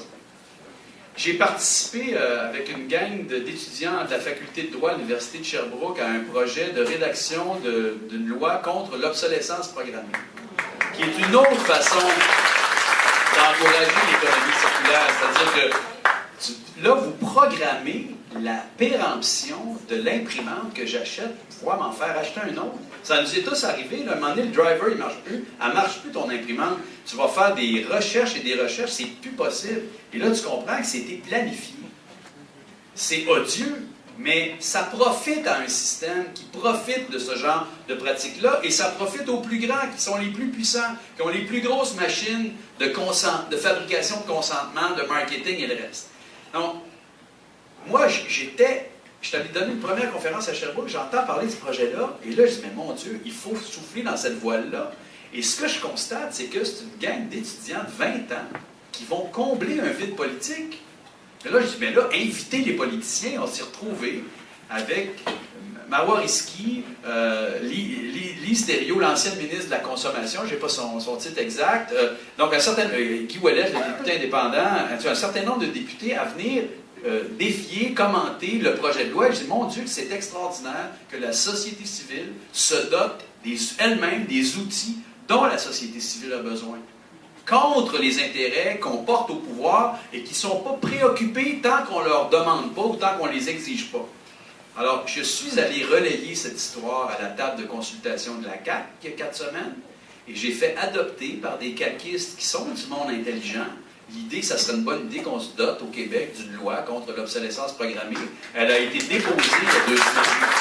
Et j'espère qu'elle va être adoptée. On va finir par y prendre plaisir, la CAQ. Madame à gauche. Merci. Marie-Paul Leblanc. Je travaille en santé publique, je travaille en promotion de la santé, en santé publique. Je ne sais pas si ici il y a des gens qui savent ce que ça fait une direction de santé publique, mais ça essaie de garder la santé de la population. Et je vous entendais parler et ça me faisait un peu penser des fois à la façon. Je suis nutritionniste de formation et je travaille de plus en plus, en fait depuis 2008, là où je travaille en santé publique, on travaille avec les municipalités, les MRC. Et on travaille de plus en plus à les inviter. Ils sont plus sensibles au fait qu'on augmente la mobilité durable, on fasse des actions dans ce sens-là. C'est quand même eux autres qui bâtissent les lumières, les trottoirs, les rues, les pistes cyclables, etc. Moins sensibles, évidemment, quand on leur parle d'enjeux, je vais dire enjeux alimentaires, parce que c'est pas toujours comme ça qu'on les approche. Puis moi, je me porte en faux contre le fait de les approcher en parlant de saine alimentation, parce que c'est pas leur business. Il faut les approcher sur leurs compétences. Là où je voulais en venir avec ça, c'est que, évidemment, on nous redit continuellement, et je le constate, les gens, les MRC, les maires, j'étais assise la semaine dernière à côté d'une directrice de petite municipalité, puis je me demandais qu'est-ce qui fait bouger les politiciens. Là, ma réponse va être un peu plate. Là. Elle me répond, le rayonnement. OK, le rayonnement. Parce qu'évidemment, de façon un peu idéaliste, on peut penser que c'est le bien commun. Bon, on repassera pour l'idéalisme. Le rayonnement. Là où je veux en venir, c'est que ce que je constate, c'est que, mettons, dans mon domaine, on parle de plus en plus de territoires nourriciers, d'actions qui vont se faire au niveau local, avec une vision plus régionale qui va protéger l'environnement, mais qui va servir à l'économie locale également, qui va rapprocher les producteurs, les consommateurs, moins cher. Donc, il va servir en fait les 3 dimensions, le social, l'appartenance, l'économique et l'environnemental. Alors, là où je veux en venir, c'est que ce qui fait bouger, outre le rayonnement, ce qui va faire bouger les gens au niveau politique, c'est pas tellement qu'on leur explique un paquet d'affaires, puis que l'hygiène. Moi, je trouve ça important. Il faut sensibiliser. Qu'est-ce qu'on fait? Le film Demain a beaucoup été... il a sensibilisé beaucoup de gens parce que, dans le fond, on disait, oui, on est conscient, il y a des problèmes, mais voici ce qui se fait partout dans le monde. Et là, je me disais, on parlait d'économie circulaire, puis bon, on en parle, nous autres, d'économie circulaire, mais donc il faut aller sur les cordes sensibles, les compétences des politiciens, bien sûr. Et là, je me disais, est-ce qu'il y aurait quelqu'un qui ferait un recensement? Parce qu'on en fait, nous autres, dans notre domaine, on en fait des recensements de toutes les actions qui peuvent être faites par des municipalités, qui vont réduire la pollution, qui vont rapprocher, c'est ça, faire en sorte qu'il y ait une plus forte économie locale, mais en protégeant l'environnement. Donc, une recension de ce qui se fait en économie circulaire. Parce que là, on parle des politiciens, il y a la question économique, mais on arrive avec des solutions très concrètes. Je peux vous inviter à formuler votre question. Est-ce qu'il y aurait moyen, est-ce qu'il y a quelqu'un, est-ce que ça existe, cette recension-là? Donc, ça commence à exister. Moi, j'ai eu la même interrogation que vous à l'automne, quand on était même en train de rédiger le pacte. Il y avait toutes ces réflexions à l'effet de est-ce qu'on donne des pistes de solutions. Bon, on avait toutes sortes de débats. Et j'ai assisté en décembre dernier à une espèce de... Je pense que c'était le Forum de l'économie circulaire au Palais des Congrès, qui réunissait 400 entrepreneurs au Québec, 300-400 entreprises, qui étaient là pour partager de l'information, des histoires, des modèles, de façon à inspirer les autres et à réseauter pour s'assurer que, que l'économie circule en réalité. Donc, ça existe. Il y a aussi des répertoires, je pense aux pages vertes, il y a des répertoires d'entreprises ou de gens, disons, qui sont déjà dans la transition, qui sont déjà vers un mode économique plus viable ou les enfants du développement durable. Donc, tout ça existe. Tout ça est très fragile. J'ai rencontré dimanche dernier à Saint-Hilaire, en faisant une conférence, une femme qui fait de l'agriculture biologique depuis 12 ans et qui n'en fera pas l'été prochain parce qu'elle s'est découragée. Parce que l'agriculture biologique, ça coûte plus cher. Ça demande un certain courage. Les modèles sont encore à inventer. Il y en a qui ont du succès, mais généralement, ça trime dur et ça prend une espèce et c'est devenu malheureusement une sorte de produit de luxe. Tu sais, il y a 2 générations, tout le monde mangeait bio, la pétrochimie n'était pas là. Mais la pétrochimie est venue bouleverser le monde agricole. Peut-être pour le meilleur, a priori, c'est qu'on a chassé quand même les limites de la famine et le reste, mais on est encore sur un modèle qui est en train d'appauvrir les sols, notamment, et profiter à la grande industrie qui a chassé tout le reste.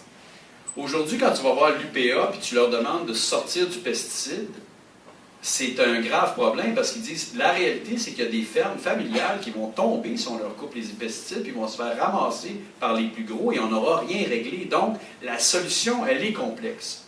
L'émergence de ce réseau-là, de cette nouvelle façon de vivre-là, il y a du monde, j'ai rencontré il y a 2 semaines, qui récupère tout ce que les épiceries jettent parce que le piment est un petit peu poqué, la banane est un peu trop brune, mais il y a des quantités phénoménales de bonne nourriture qui étaient, il n'y a pas si longtemps, ou qui sont encore rejetées, mais il y a du monde qui commence à faire des smoothies avec ça, qui récupèrent, qui redistribuent et qui font en sorte qu'on soit moins dans le gaspillage.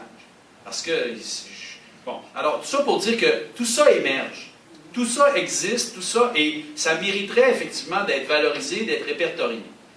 Là, moi, je suis allé pitcher une idée d'émission de télé à TVA. Et hier, on me dit, on pense que ça va se faire. Qui fait que reprendre le modèle du film Demain, ou le livre de Karel Méran et Diego Crémer, Demain le Québec, parce qu'on était un peu frustrés, on est quand même bon là, de ne pas être dans le film quelque part demain. Et là, bien, ce qu'on se dit, c'est peut-être qu'on pourrait lancer une série d'émissions où on va raconter à 3 semaines un certain nombre de cas pour faire en sorte qu'on puisse valoriser ces modèles-là qui vont faire contrepoids au modèle dominant. Par ailleurs, ces pratiques-là font en sorte que Métro annonçait cette semaine que tu peux amener... Et moi, j'ai un métro au village à Deschamps, fait qu'on est-tu content? Donc, il y a des progrès. Le problème qui fait que moi, j'essaie de mettre la politique en avant, c'est que l'urgence est telle qu'il est possible que l'émergence de ces solutions-là ne parvienne pas à limiter le réchauffement. Alors, je ne veux pas dévaloriser, au contraire, c'est important qu'on puisse... Karel Méran dit qu'il faut montrer la mer, il faut montrer la plage, il ne faut pas juste montrer l'apocalypse. Et une partie de l'échec du discours environnemental, c'est qu'on a agité l'apocalypse. Mais quand on baigne dans cette littérature-là, comment l'ignorer? Alors, puis moi, je ne suis pas particulièrement équilibré, mais effectivement, vous avez raison. Et moi, je vais tendre, là, dans les prochains mois, à valoriser davantage les solutions, tout en agitant les épouvantails. Excusez-moi, je pense que la dame derrière, peut-être monsieur après, qui est avant, François Godbout. Moi, je suis en pastoral social en lycée depuis 17 ans.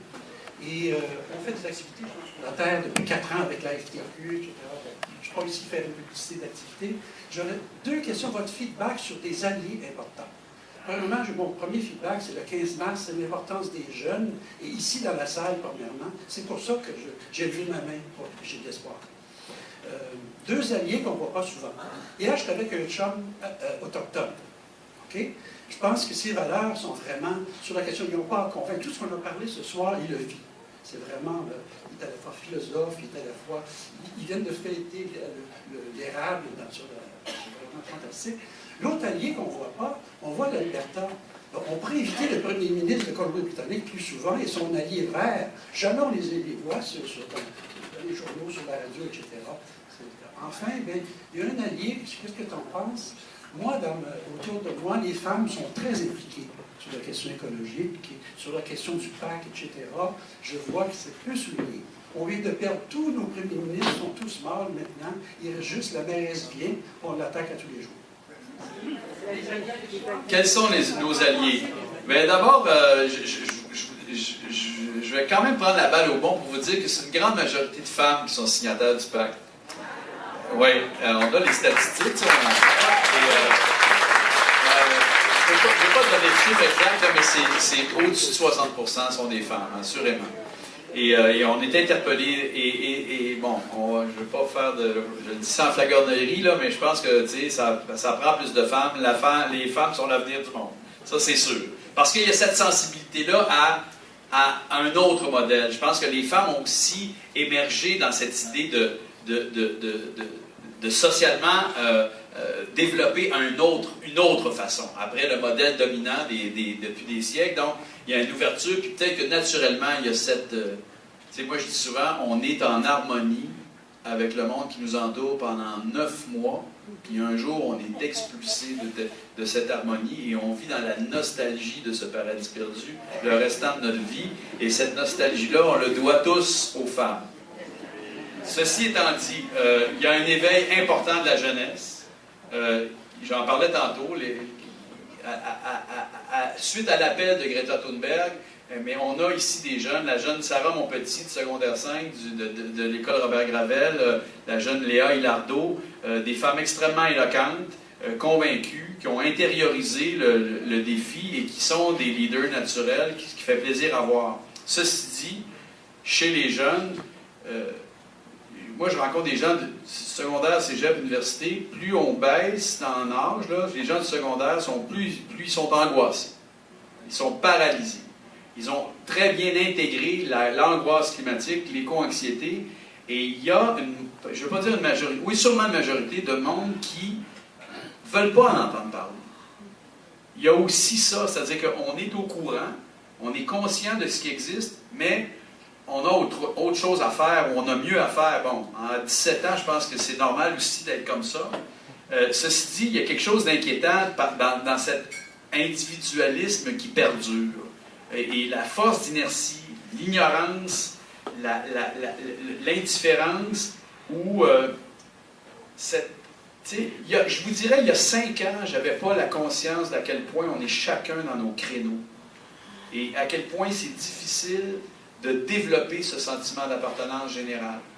Par moment, et même là, on va voir en fin de semaine, le 22 avril, ça va être l'affaire des jeunes, la sortie au Parlement. Et les jeunes eux-mêmes ont de la difficulté à lancer l'appel aux autres générations. C'est notre affaire, venez pas de nous dire quoi faire. Moi, je suis un vieux crouton, là, puis j'y vais avec eux autres, puis il faut que je négocie ma place, malgré le fait que je suis vraiment un des leurs, un complice naturel, mais... Donc, il y a comment dirais-je? Il y a toutes sortes d'alliances, je pense, mais on n'est pas tous égaux devant la lutte au réchauffement climatique. On n'est pas tous informés de la même manière, on n'est pas tous sensibilisés de la même manière. Souvent, je dis par les temps qui courent, les étudiants africains, présentement, ils ne se mettent pas en grève le vendredi après-midi pour manifester contre la lutte au réchauffement climatique. Pourquoi? Parce que c'est un privilège de se lever debout et de se battre contre le réchauffement climatique par les temps qui courent. Et il y a des peuples, il y a des millions de gens qui souffrent autrement plus que nous des impacts du réchauffement et qui ont à peu près pas collaboré. Je vais raconter une histoire très... Je suis allé enseigner le français pendant un certain temps dans la jungle de Calais, où il y avait un village là, de peut-être 25-30 000 réfugiés, et il y a une bonne majorité de ces gens-là, je l'ai constaté sur place, étaient des réfugiés climatiques. J'ai fait la classe à un mécanicien du Soudan qui me disait, nous, à cause des problèmes de sécheresse, il y a eu des guerres ethniques qui se sont concrétisées, guerres civiles, pour les possessions de ressources en eau. Et moi, dans mon village, j'étais mécanicien, j'étais terré dans mon garage et je ne sortais pas parce qu'il y avait des jeunes dans la rue qui tiraient sur tout ce qui pouvait bouger avec des armes automatiques. Et là, ma famille s'est cotisée pour me payer, à moi qui avais un métier, la possibilité de m'exiler, d'aller travailler en Europe pour pouvoir envoyer de l'argent et faire fuir. Donc, là, je me rends compte tout à coup de la cruelle, brutale réalité des réfugiés climatiques. Et c'est devenu une sorte d'allié. Cet homme-là, pour moi, est une grande source de motivation.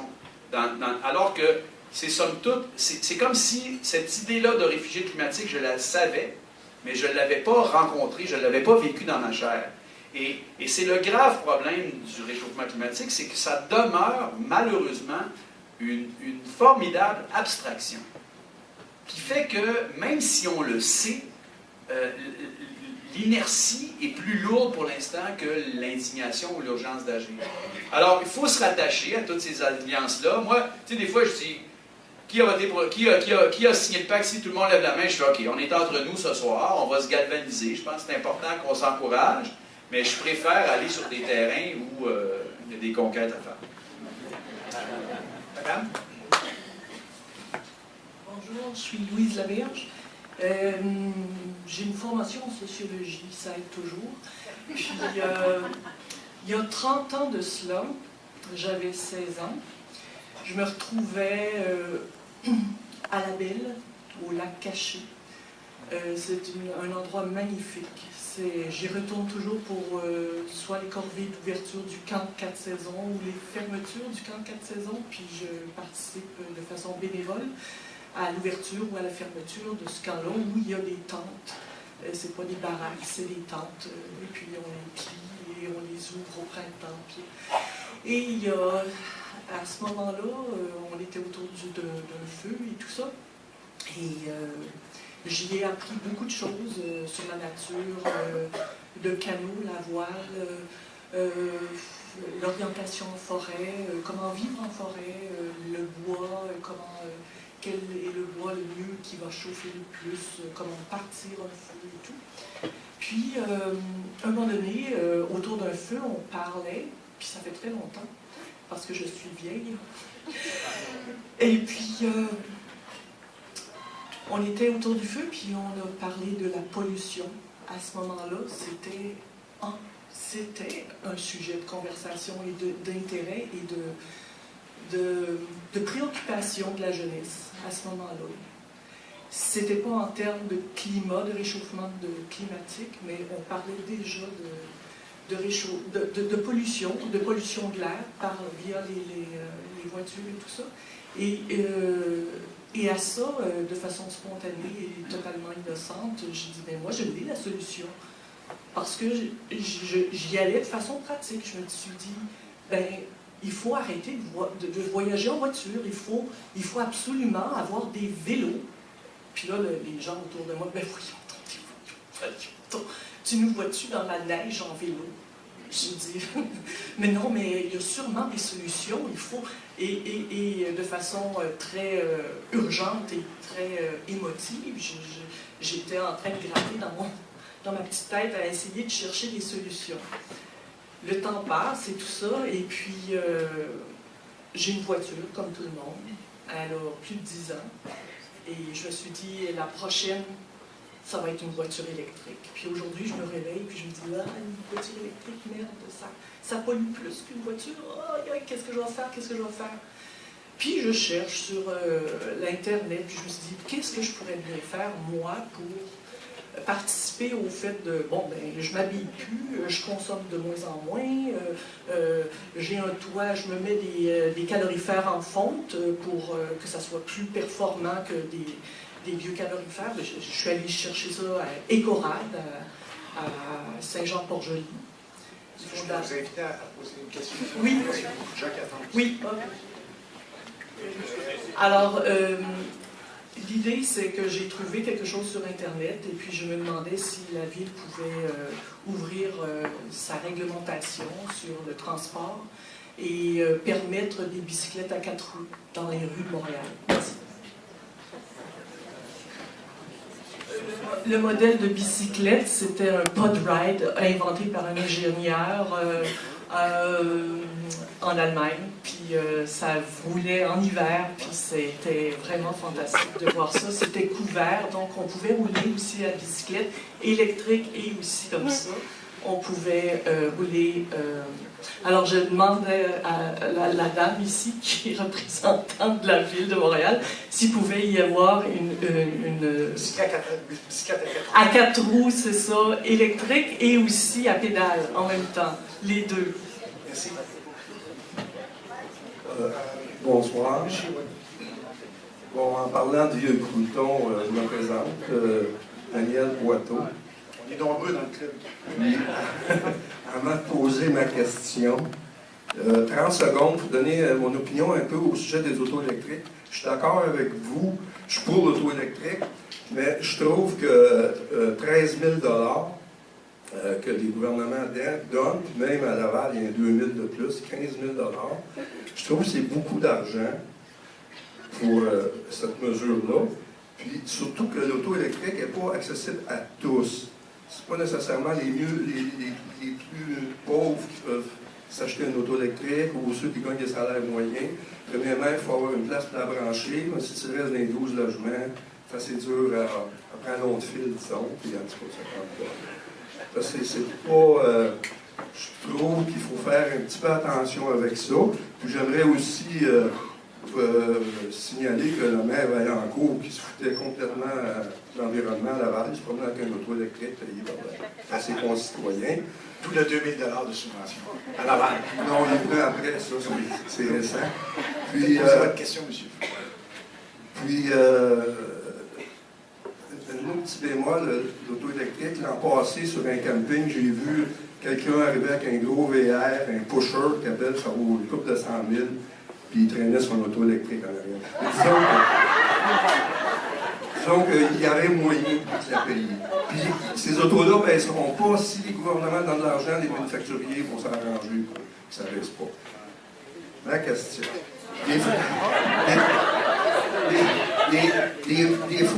Des fois, tu sais, on a des projets, mais je trouve qu'on est con des fois. Je vais vous donner un exemple.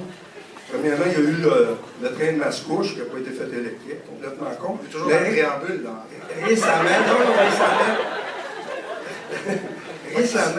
Récemment, regardez le SRB sur P9. C'est un tramway qui aurait dû se faire là. Puis là, on va mettre des autobus au pétrole, on ne produit pas de pétrole. On pourrait commencer par nos transports collectifs en priorité, avec l'argent public, bien entendu, de qualité. Il faut que les gens l'utilisent comme on voit en Europe. Mais au lieu de s'échapper, en tout cas, c'est mon opinion. La question, c'était? Mais on est petits cons.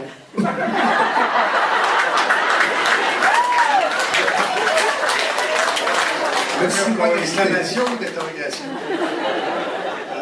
Là, je ne sais pas, je pense à la mairesse d'arrondissement qui va jusqu'à Pierrefonds. Bonjour. Alors, la réponse, n'est pas à cette question-là, mais à la précédente, en fait, je vais vérifier. Parce que pour moi, un vélo, qu'il ait 2, 3 ou 4 roues, ça reste un vélo dans la réglementation. Ceci dit, on va vérifier. Et je profite 2 secondes. Merci, M. Champagne. Et je souhaite faire le lien entre l'action citoyenne et le pouvoir politique. Parce que je trouve que c'est ça, le pacte que ça amène. L'arrondissement, alors, je vous donne un scoop. On est plusieurs. C'est un gros scoop entre nous, mais on va le partager comme votre scoop. L'arrondissement va mettre un budget participatif en place. Et dès mai-juin, donc très bientôt, il va y avoir des ateliers d'idéation. Une somme de 250 000 $. Donc, budget participatif, ce sont des projets citoyens développés par des citoyens, votés par des citoyens. Et l'argent provient de l'arrondissement, qui est aussi un budget de citoyens, on s'entend. Alors, pensez-y. Quel projet voulez-vous développer, soumettre à vos concitoyens, travailler avec eux pour que tout le monde puisse voter pour votre projet et qu'on puisse idéalement faire en sorte d'aller plus loin dans ce qu'on appelle le développement durable. Alors, je vous lance un défi aujourd'hui. J'espère que vous allez être aussi nombreux quand on va faire nos ateliers sur le budget participatif. Potvin, qui est une sommité en matière de lutte au réchauffement climatique au Canada, elle a piloté un projet qui s'appelait Dialogue pour un Canada vert, qui a réuni quelques centaines de scientifiques ces dernières années. Et elle croit que c'est économiquement, humainement et technologiquement possible de vaincre, de limiter le réchauffement climatique. Elle est catégorique là-dessus. Et elle dit que les sociétés actuelles qui se sont le mieux tirées d'affaire pour trouver des solutions, c'est des sociétés qui ont bricolé. Donc, qui, plutôt que d'avoir une seule grande mesure, on va faire des nouveaux barrages et on va aller fermer des centrales ailleurs, n'ont pas hésité, ont eu l'audace d'investir tout azimut et de pouvoir ensuite moissonner des fruits ou des légumes ou de ce qui était des solutions les plus porteuses.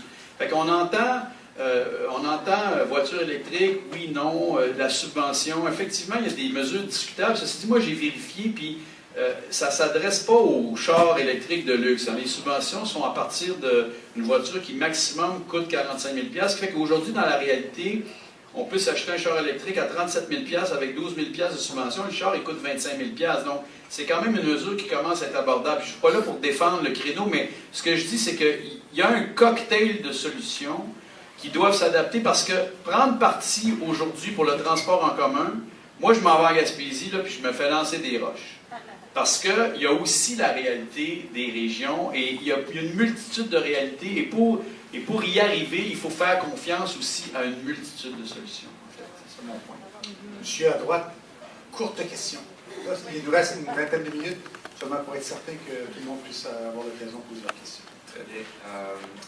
En entrée de soirée, le monsieur du journal a parlé de 4 séries d'événements sur le développement durable. Puis moi, j'ai eu un pincement quand il a mentionné ça. Puis ce soir, vous avez parlé de développement durable, puis vous avez aussi mentionné que c'était un peu controversé maintenant que plusieurs personnes imminentes là, croyaient que c'était peut-être pas la solution. Qu'est-ce que vous en pensez? C'est-à-dire qu'il y a eu, mettons, quelqu'un comme Harvey Mead, là, lui constate, alors qu'il a milité, il était commissaire au développement durable, ce qu'il dit, c'est que le vocable de développement durable a beaucoup servi, en fait, à masquer un développement traditionnel qui s'est donné des allures de durabilité et qu'au fond, on a utilisé ça comme subterfuge pour continuer d'empirer la situation. Alors, donc, le développement durable chez les experts a mauvaise presse à ce titre-là.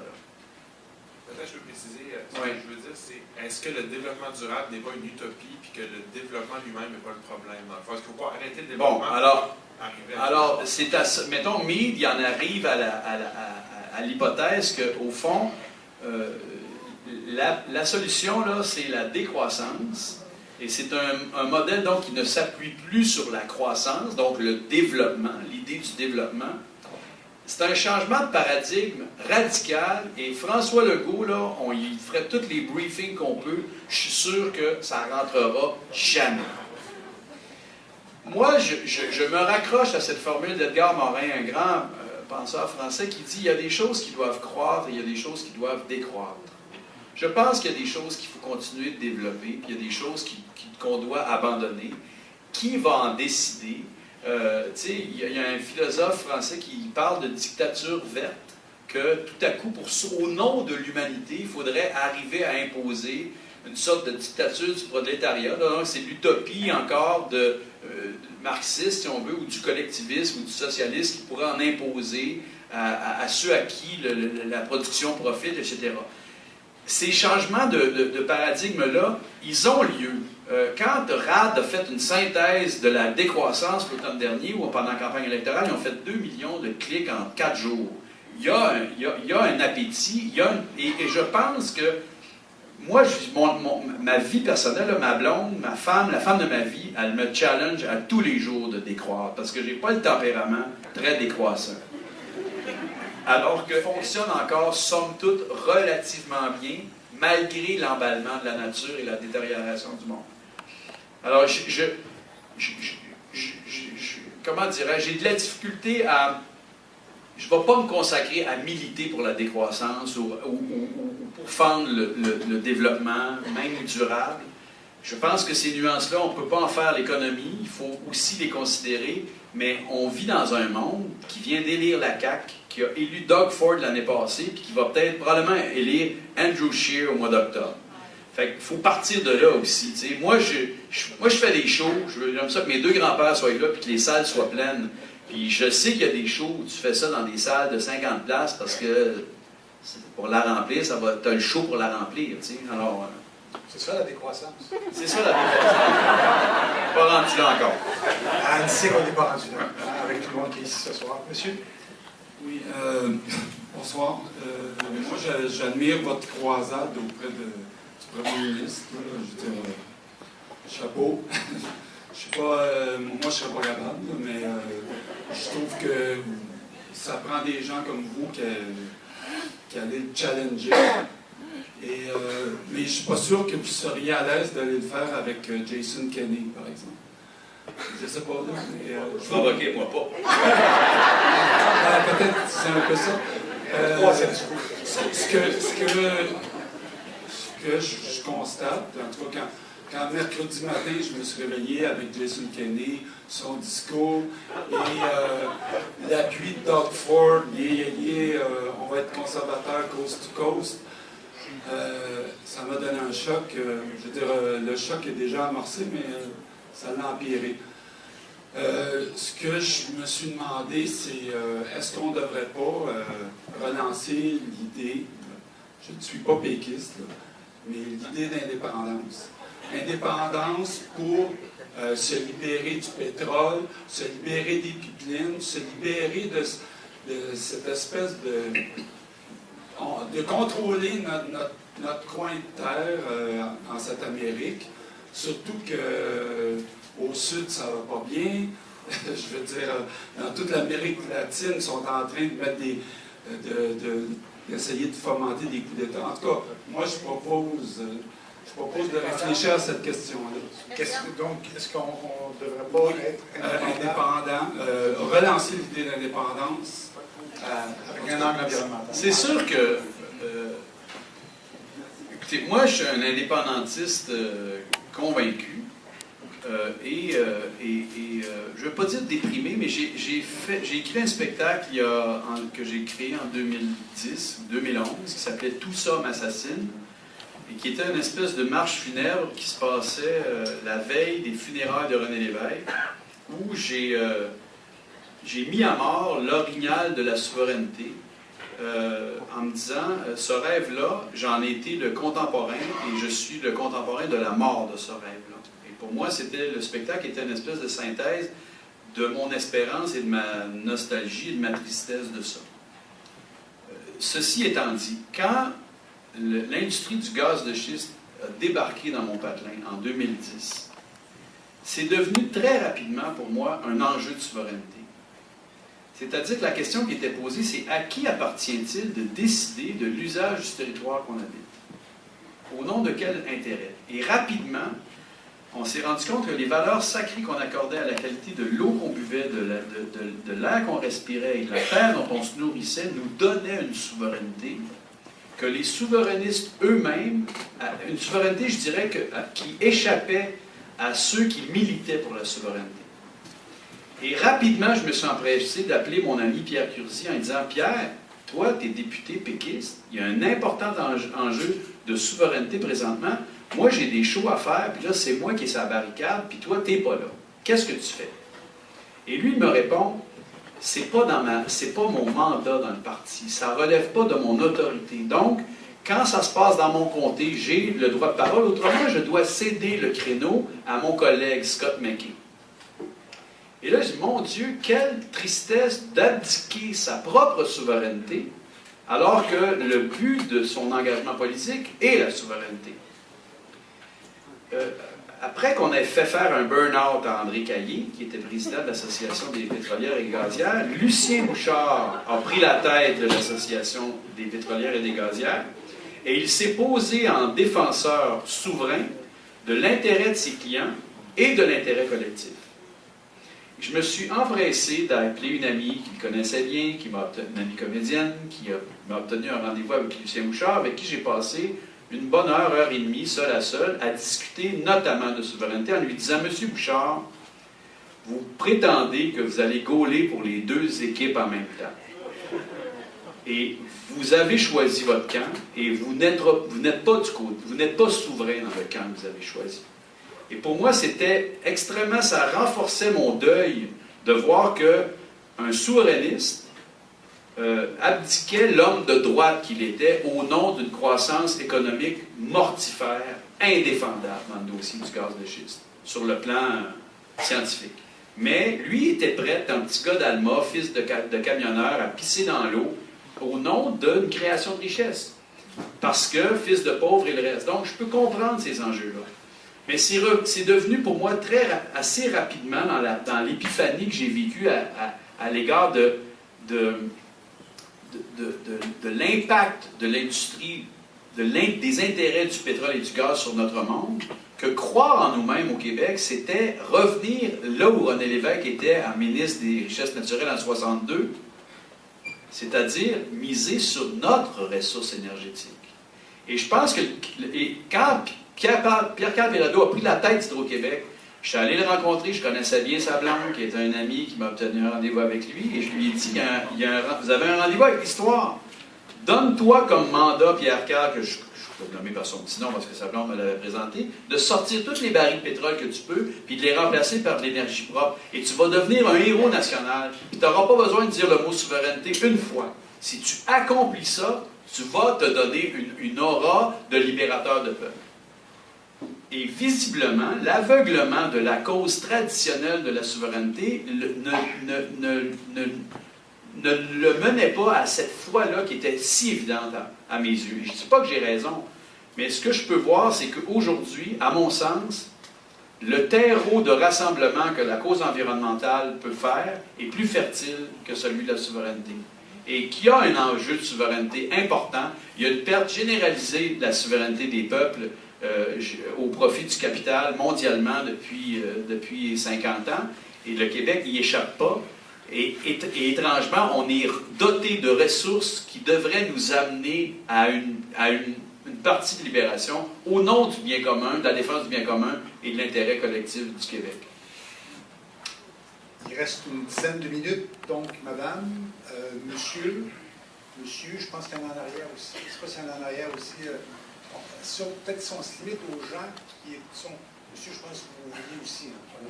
Oui, allez-y. Et moi, je vais être bref dans mes réponses. Je crois que madame est derrière. Excusez-moi. Bonjour, je suis Annie, enseignante. Alors, le mouvement Zéro déchet a le vent dans les voiles. En témoigne bien sûr l'ouverture de nombreuses épiceries à travers le Québec et pas seulement à Montréal. Et la mesure également adoptée par Métro plus tôt cette semaine. Donc, je me demandais en fait, que pensez-vous du mouvement Zéro déchet? Pensez-vous qu'avant longtemps, 270 000 ou 1 million de Québécois pourraient tendre vers le zéro déchet? Est-ce que ça aurait un impact réel? Autrement dit, va-t-on changer le monde en achetant des pois chiches en vrac? Oui, la réponse c'est oui. C'est admirable, c'est super. Ça, c'est plein d'encouragement. Il y a quelque chose qui se passe à cet égard-là. Puis le fait que les entreprises qui sont là pour faire du profit décident de relayer ça, c'est parce qu'ils jugent que ça va être payant pour leur entreprise.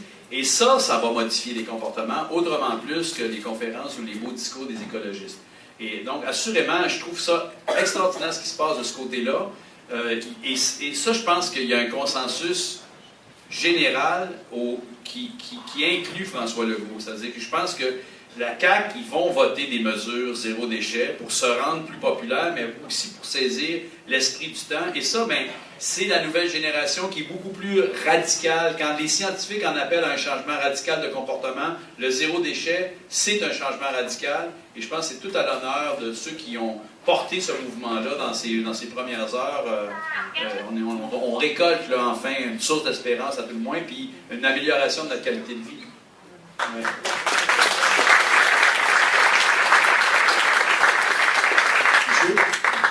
Alors, je m'appelle François Marquis, j'ai fait carrière dans le domaine des communications, des relations publiques, et puis je suis aujourd'hui responsable d'une association de retraités.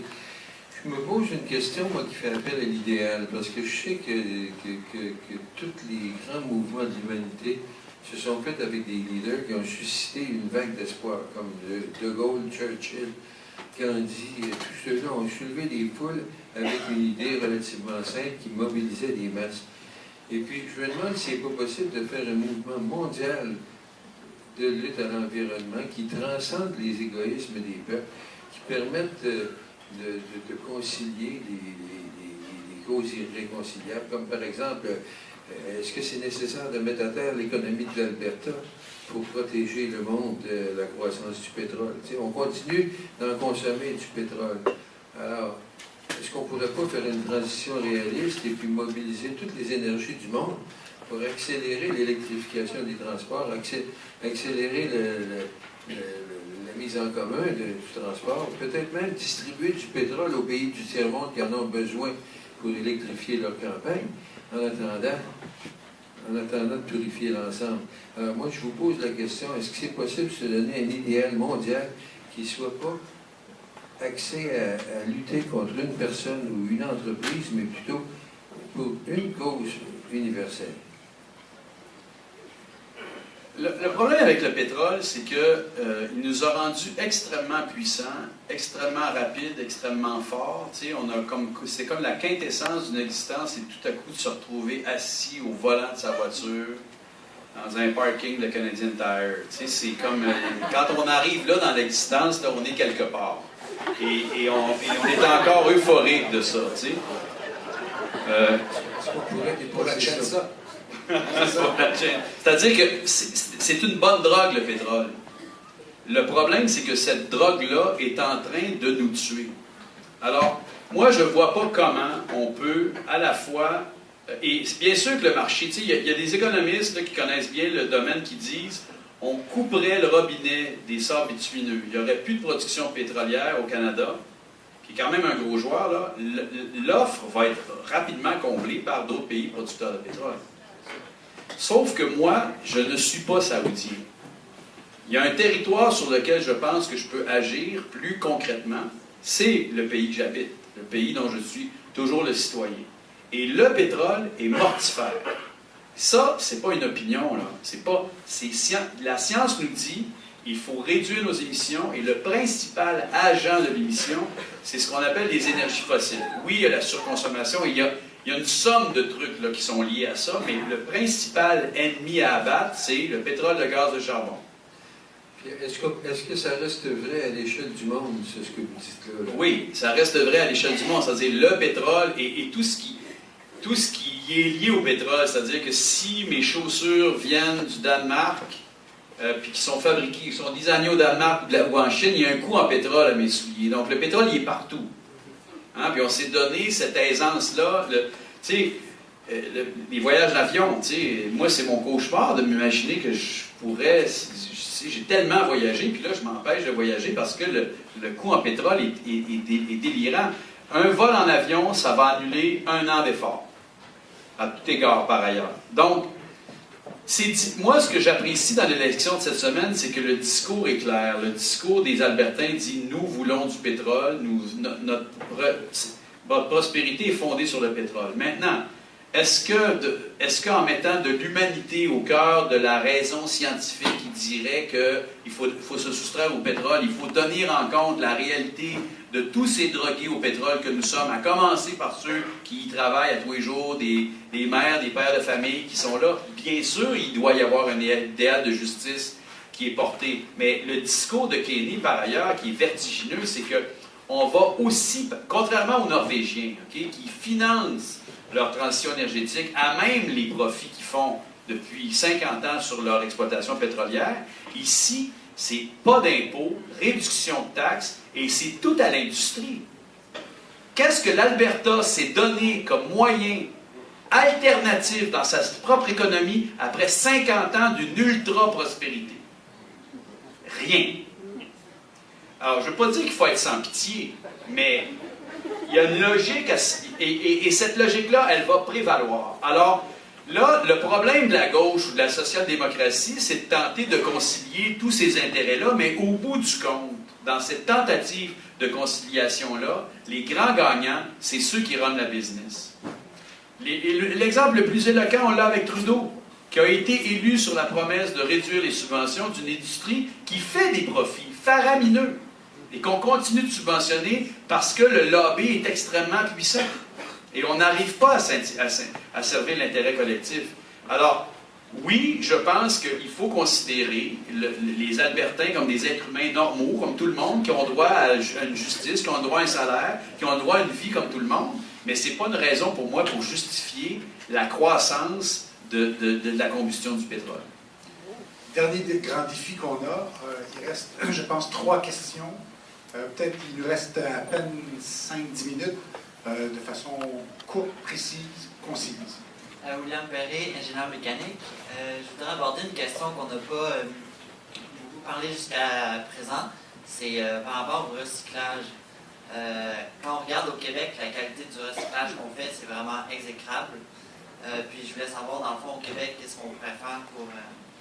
Maintenant, on vient regarder comme en Ontario, où on trie à la source le verre, pour après ça le vendre à un plus haut prix. Est-ce qu'au Québec, il y a une solution qui est à envisager pour régler le problème? il y a des gens qui militent là, dans ce domaine-là. Je ne suis pas expert dans le dossier, mais j'ai rencontré un des vieux routiers, Karel Ménard, du regroupement, je ne veux pas dire son nom en tout cas. Et quand le ministre de l'Environnement est venu nous rencontrer, là, une gang d'éco-terroristes, il a ouvert un dialogue avec Karel Ménard et je suis persuadé qu'on va faire des gains pragmatiques importants à cet égard-là. Parce que c'est écrit dans le ciel que ça n'a pas de bon sens, puis il y a des modèles. En Ontario, ils recyclent 80%, puis nous autres, on est à 13%. Je ne veux pas donner de chiffres, là, mais mes chiffres ne sont pas exacts, ce que je veux dire, mais bon, les proportions sont à peu près de cet ordre-là. Donc, c'est sûr qu'il y a des gains à faire. Les purs et durs, ce qu'ils nous disent, c'est que c'est réduire qu'il faut prioriser. C'est la réduction et de la production et de la consommation. Et que oui, c'est-à-dire que... Donc, et je ne veux pas dévaloriser l'importance à accorder au recyclage et à la récupération et au recyclage et à les économies circulaires. Mais fondamentalement, le vice, c'est l'hyperproduction et l'hyperconsommation. Et le recyclage n'est qu'une partie de la solution, mais on ne peut pas se donner bonne conscience, même avec un taux de recyclage qui arriverait à 100%. Merci.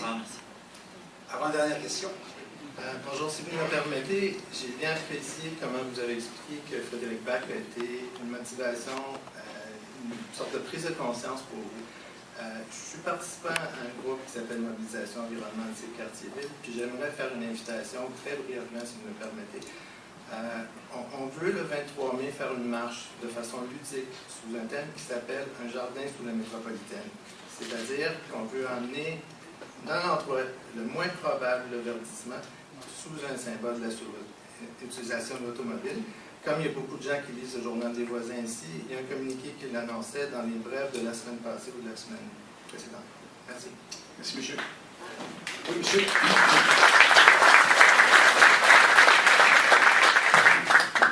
Bonsoir. Raphaël Rébello, je suis porte-parole de Québec solidaire dans le quartier. Donc, je fais partie de ce que vous appelez la marge dans la marge. J'aimerais que vous donniez un peu... d'abord, félicitations, là, je trouve que c'est une très belle initiative. Je trouve que c'est bien que ce soit partisan, que vous rencontriez tout le monde, que vous parliez avec tout le monde. Et j'aimerais que vous donniez un peu d'horizon, autant en termes organisationnels qu'en termes philosophiques, idéalistes. Mais d'abord, pour l'organisation du pacte, bien que je pense que c'est probable que ça amène certains gains au Québec pour la cause environnementale, je doute malgré tout que même si on atteignait 1 million de signataires, qu'on fasse vraiment du gouvernement de la CAQ un gouvernement qui respecte nos engagements environnementaux. Et donc, est-ce que vous envisagez comme une seconde phase? Est-ce qu'il y a un après? Est-ce qu'il y a un après-signature? Est-ce qu'il y a, outre les engagements individuels, est-ce qu'il y a un mouvement? Donc ça, c'est la première question. Puis deuxième partie, vous avez dit que vous ne vouliez pas seulement bloquer, détruire, décroître, mais finalement, on a assez peu parlé ce soir de ce que ça pourrait être une alternative, vers quel monde on veut aller. Puis voilà, si vous pouviez finir là-dessus, je pense que ce serait agréable de savoir, vous, comment vous voyez ce monde-là, différent, nouveau, plus agréable, convivial. Oui, ça. Je mange à tous les râteliers. C'est ma marque de commerce. Quatrième discours. J'ai beaucoup de respect pour l'autorité, je pense, que Québec solidaire a pu porter en matière d'environnement, notamment dans la dernière élection. Il n'y a aucun doute à l'effet qu'il y a un phare, il y a une lumière qui s'est allumée. François Legault lui-même, au deuxième débat, reconnaissait... en s'adressant à Manon Massé, les vertus, les valeurs. Il a dit il y a des bonnes idées dans votre programme ou quelque chose comme ça. Donc, il a reconnu, disons, le progressisme ou la contribution indéniable de Québec solidaire à la question environnementale. J'ai mes affinités et quelques amitiés au sein de Québec solidaire, mais je pense quand même, et je le dis, c'est pas un jugement de valeur, mais j'ai pas l'impression que Québec solidaire va exercer le pouvoir d'ici les 3 prochaines années, et on peut le souhaiter, mais peut-être que la CAQ est aussi installée là pour 8 ans. Et je souhaite de tout mon cœur que Québec solidaire puisse sortir de la marge où elle était. Elle l'est moins maintenant qu'elle l'était au mandat précédent, c'est-à-dire qu'il y a tout à coup à Sherbrooke, à Rouen, à Québec, des voix fortes qui ont été élues, qui ont été portées. Donc, visiblement, il y a une espérance sur le côté de la partisanerie politique à porter, notamment ce projet-là qui m'occupe. Par ailleurs, moi, au lendemain du 1er octobre, je me dis, OK, là, ce qu'il va y avoir, c'est une polarisation Radio X, Québec solidaire, dans le dossier du troisième lien. Je schématise, là, et je sais qui va gagner cette guerre-là. Et il faut élargir l'arc-en-ciel. Donc, il faut être capable de rendre, de rendre accessible, on va dire, ou plus populaire, des mesures qui, pour l'instant, semblent appartenir à la gauche militante écologiste. OK? Je le dis en tout respect. Je pense qu'il y a une avant-garde, là, éclairée, mais qui a aussi sa limite. Et cette limite-là, je ne pense pas qu'elle est éternelle. C'est-à-dire, je souhaite évidemment que tout ça s'émancipe et qu'il n'y ait plus d'adhésion, mais visiblement, on n'est pas rendu là. Alors, l'idée du pacte vient du fait d'une volonté d'essayer, on va dire, d'élargir l'arc-en-ciel. Et moi, la seule intention que j'ai au moment où je lance ça, c'est de pouvoir établir une sorte de rapport de force où on va dire, nous allons faire notre part, mais nous allons exiger des politiques publiques à la hauteur de nos aspirations collectives et à la hauteur du défi lancé par la science. Et moi, je vais me sacrifier, je vais me dévouer à la cause de porter les valeurs qui se sont spontanément écrites dans le pacte. Le pacte, le 15 octobre dernier, il n'y avait rien de tout ça qui existait. J'étais dans un théâtre, au théâtre d'aujourd'hui, à faire une espèce à partager une réflexion avec des amis et du public. Il y avait 300 personnes. Et au terme de cette réflexion-là, j'ai lancé l'idée d'un contrat social. Et il y avait quelques gens de Québec solidaire qui étaient là notamment, mais des péquistes et un paquet de monde. Et on a commencé à réfléchir sur ce pacte-là cette nuit-là. Et 3 semaines après, la bombe était lancée. Et moi, ça m'a un peu pété en pleine face. C'est-à-dire que je ne m'attendais pas à ce que, d'une part, il y ait cette controverse-là, mais aussi, je ne sais pas si je l'ai dit, mais on a reçu 100 000 courriels dans les semaines qui ont suivi.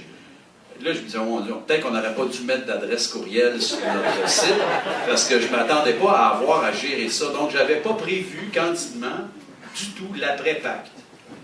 Là, je suis pris avec ça, évidemment, et je vois à quel point il y a un besoin, à quel point je suis interpellé, il y a une convergence. Donc, il y a un certain nombre de projets sur lesquels on travaille pour faire progresser les idées du pacte, puis de faire en sorte que ça puisse se matérialiser.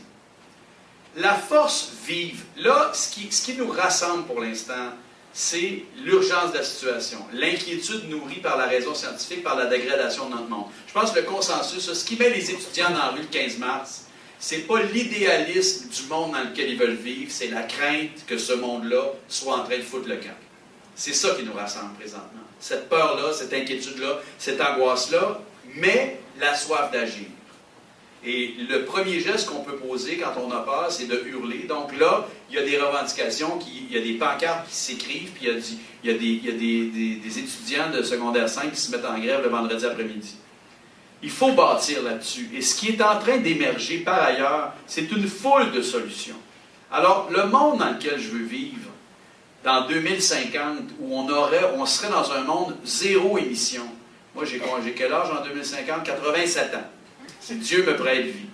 C'est un monde qui s'est débarrassé de cet ennemi qui est la combustion du pétrole, du gaz, du charbon, de sources mortifères, mais aussi de toute la pollution collatérale engendrée par ce monde-là. Et je pense que, tu sais, tantôt je parlais du dimanche après-midi, il y a un espace dans nos vies qui s'ouvre tout à coup le dimanche après-midi. Et c'est comme si le monde dans lequel j'ai envie de vivre, bien, on aurait accorder un peu plus d'espace dans nos vies à être moins performants, moins productifs, moins gaspilleurs, moins consommateurs, et accorder un peu plus d'espace à ce lieu que LCA Bouffier ou Frédéric Bach a pu ouvrir dans mon cœur à partir du moment où on montre qu'à force de planter des arbres, on peut changer une terre désolée en un havre de paix, un endroit où il fait bon vivre. Alors, je ne suis pas futuriste, je n'ai pas cette vision-là du monde, parfait dans lequel je veux vivre, mais assurément, je suis assez attaché au monde que je connais et à un art de vivre qui est déjà le mien, que je vois perdurer chez mes fils et je vois tout un peuple en train de se lever pour réclamer que les solutions qui émergent ait plus d'autorité que le modèle mortifère qui nous mène à notre perte. Merci Dominique Champagne, soirée passionnante. Merci beaucoup. Merci à tout le monde. Et puis, je vous invite à notre prochain rendez-vous le 5 juin. Je rappelle également que c'est le jour de la Terre qui vient très bientôt. Alors, oui, avant que vous partiez, lundi, à Québec, le 22 avril, le 27 avril, il y a aussi une marche. Avant que vous partiez, j'aimerais savoir qui n'a pas signé le pacte ici. OK? Et qui est pas convaincu maintenant qu'il faut signer le pacte? OK, alors on peut prolonger la discussion, mais autrement, je vous invite à signer, ceux qui ne l'ont pas fait, et ceux qui l'ont fait, à faire signer pour que ça décolle, parce que je me suis quand même commis pour 1 million. Merci. Merci.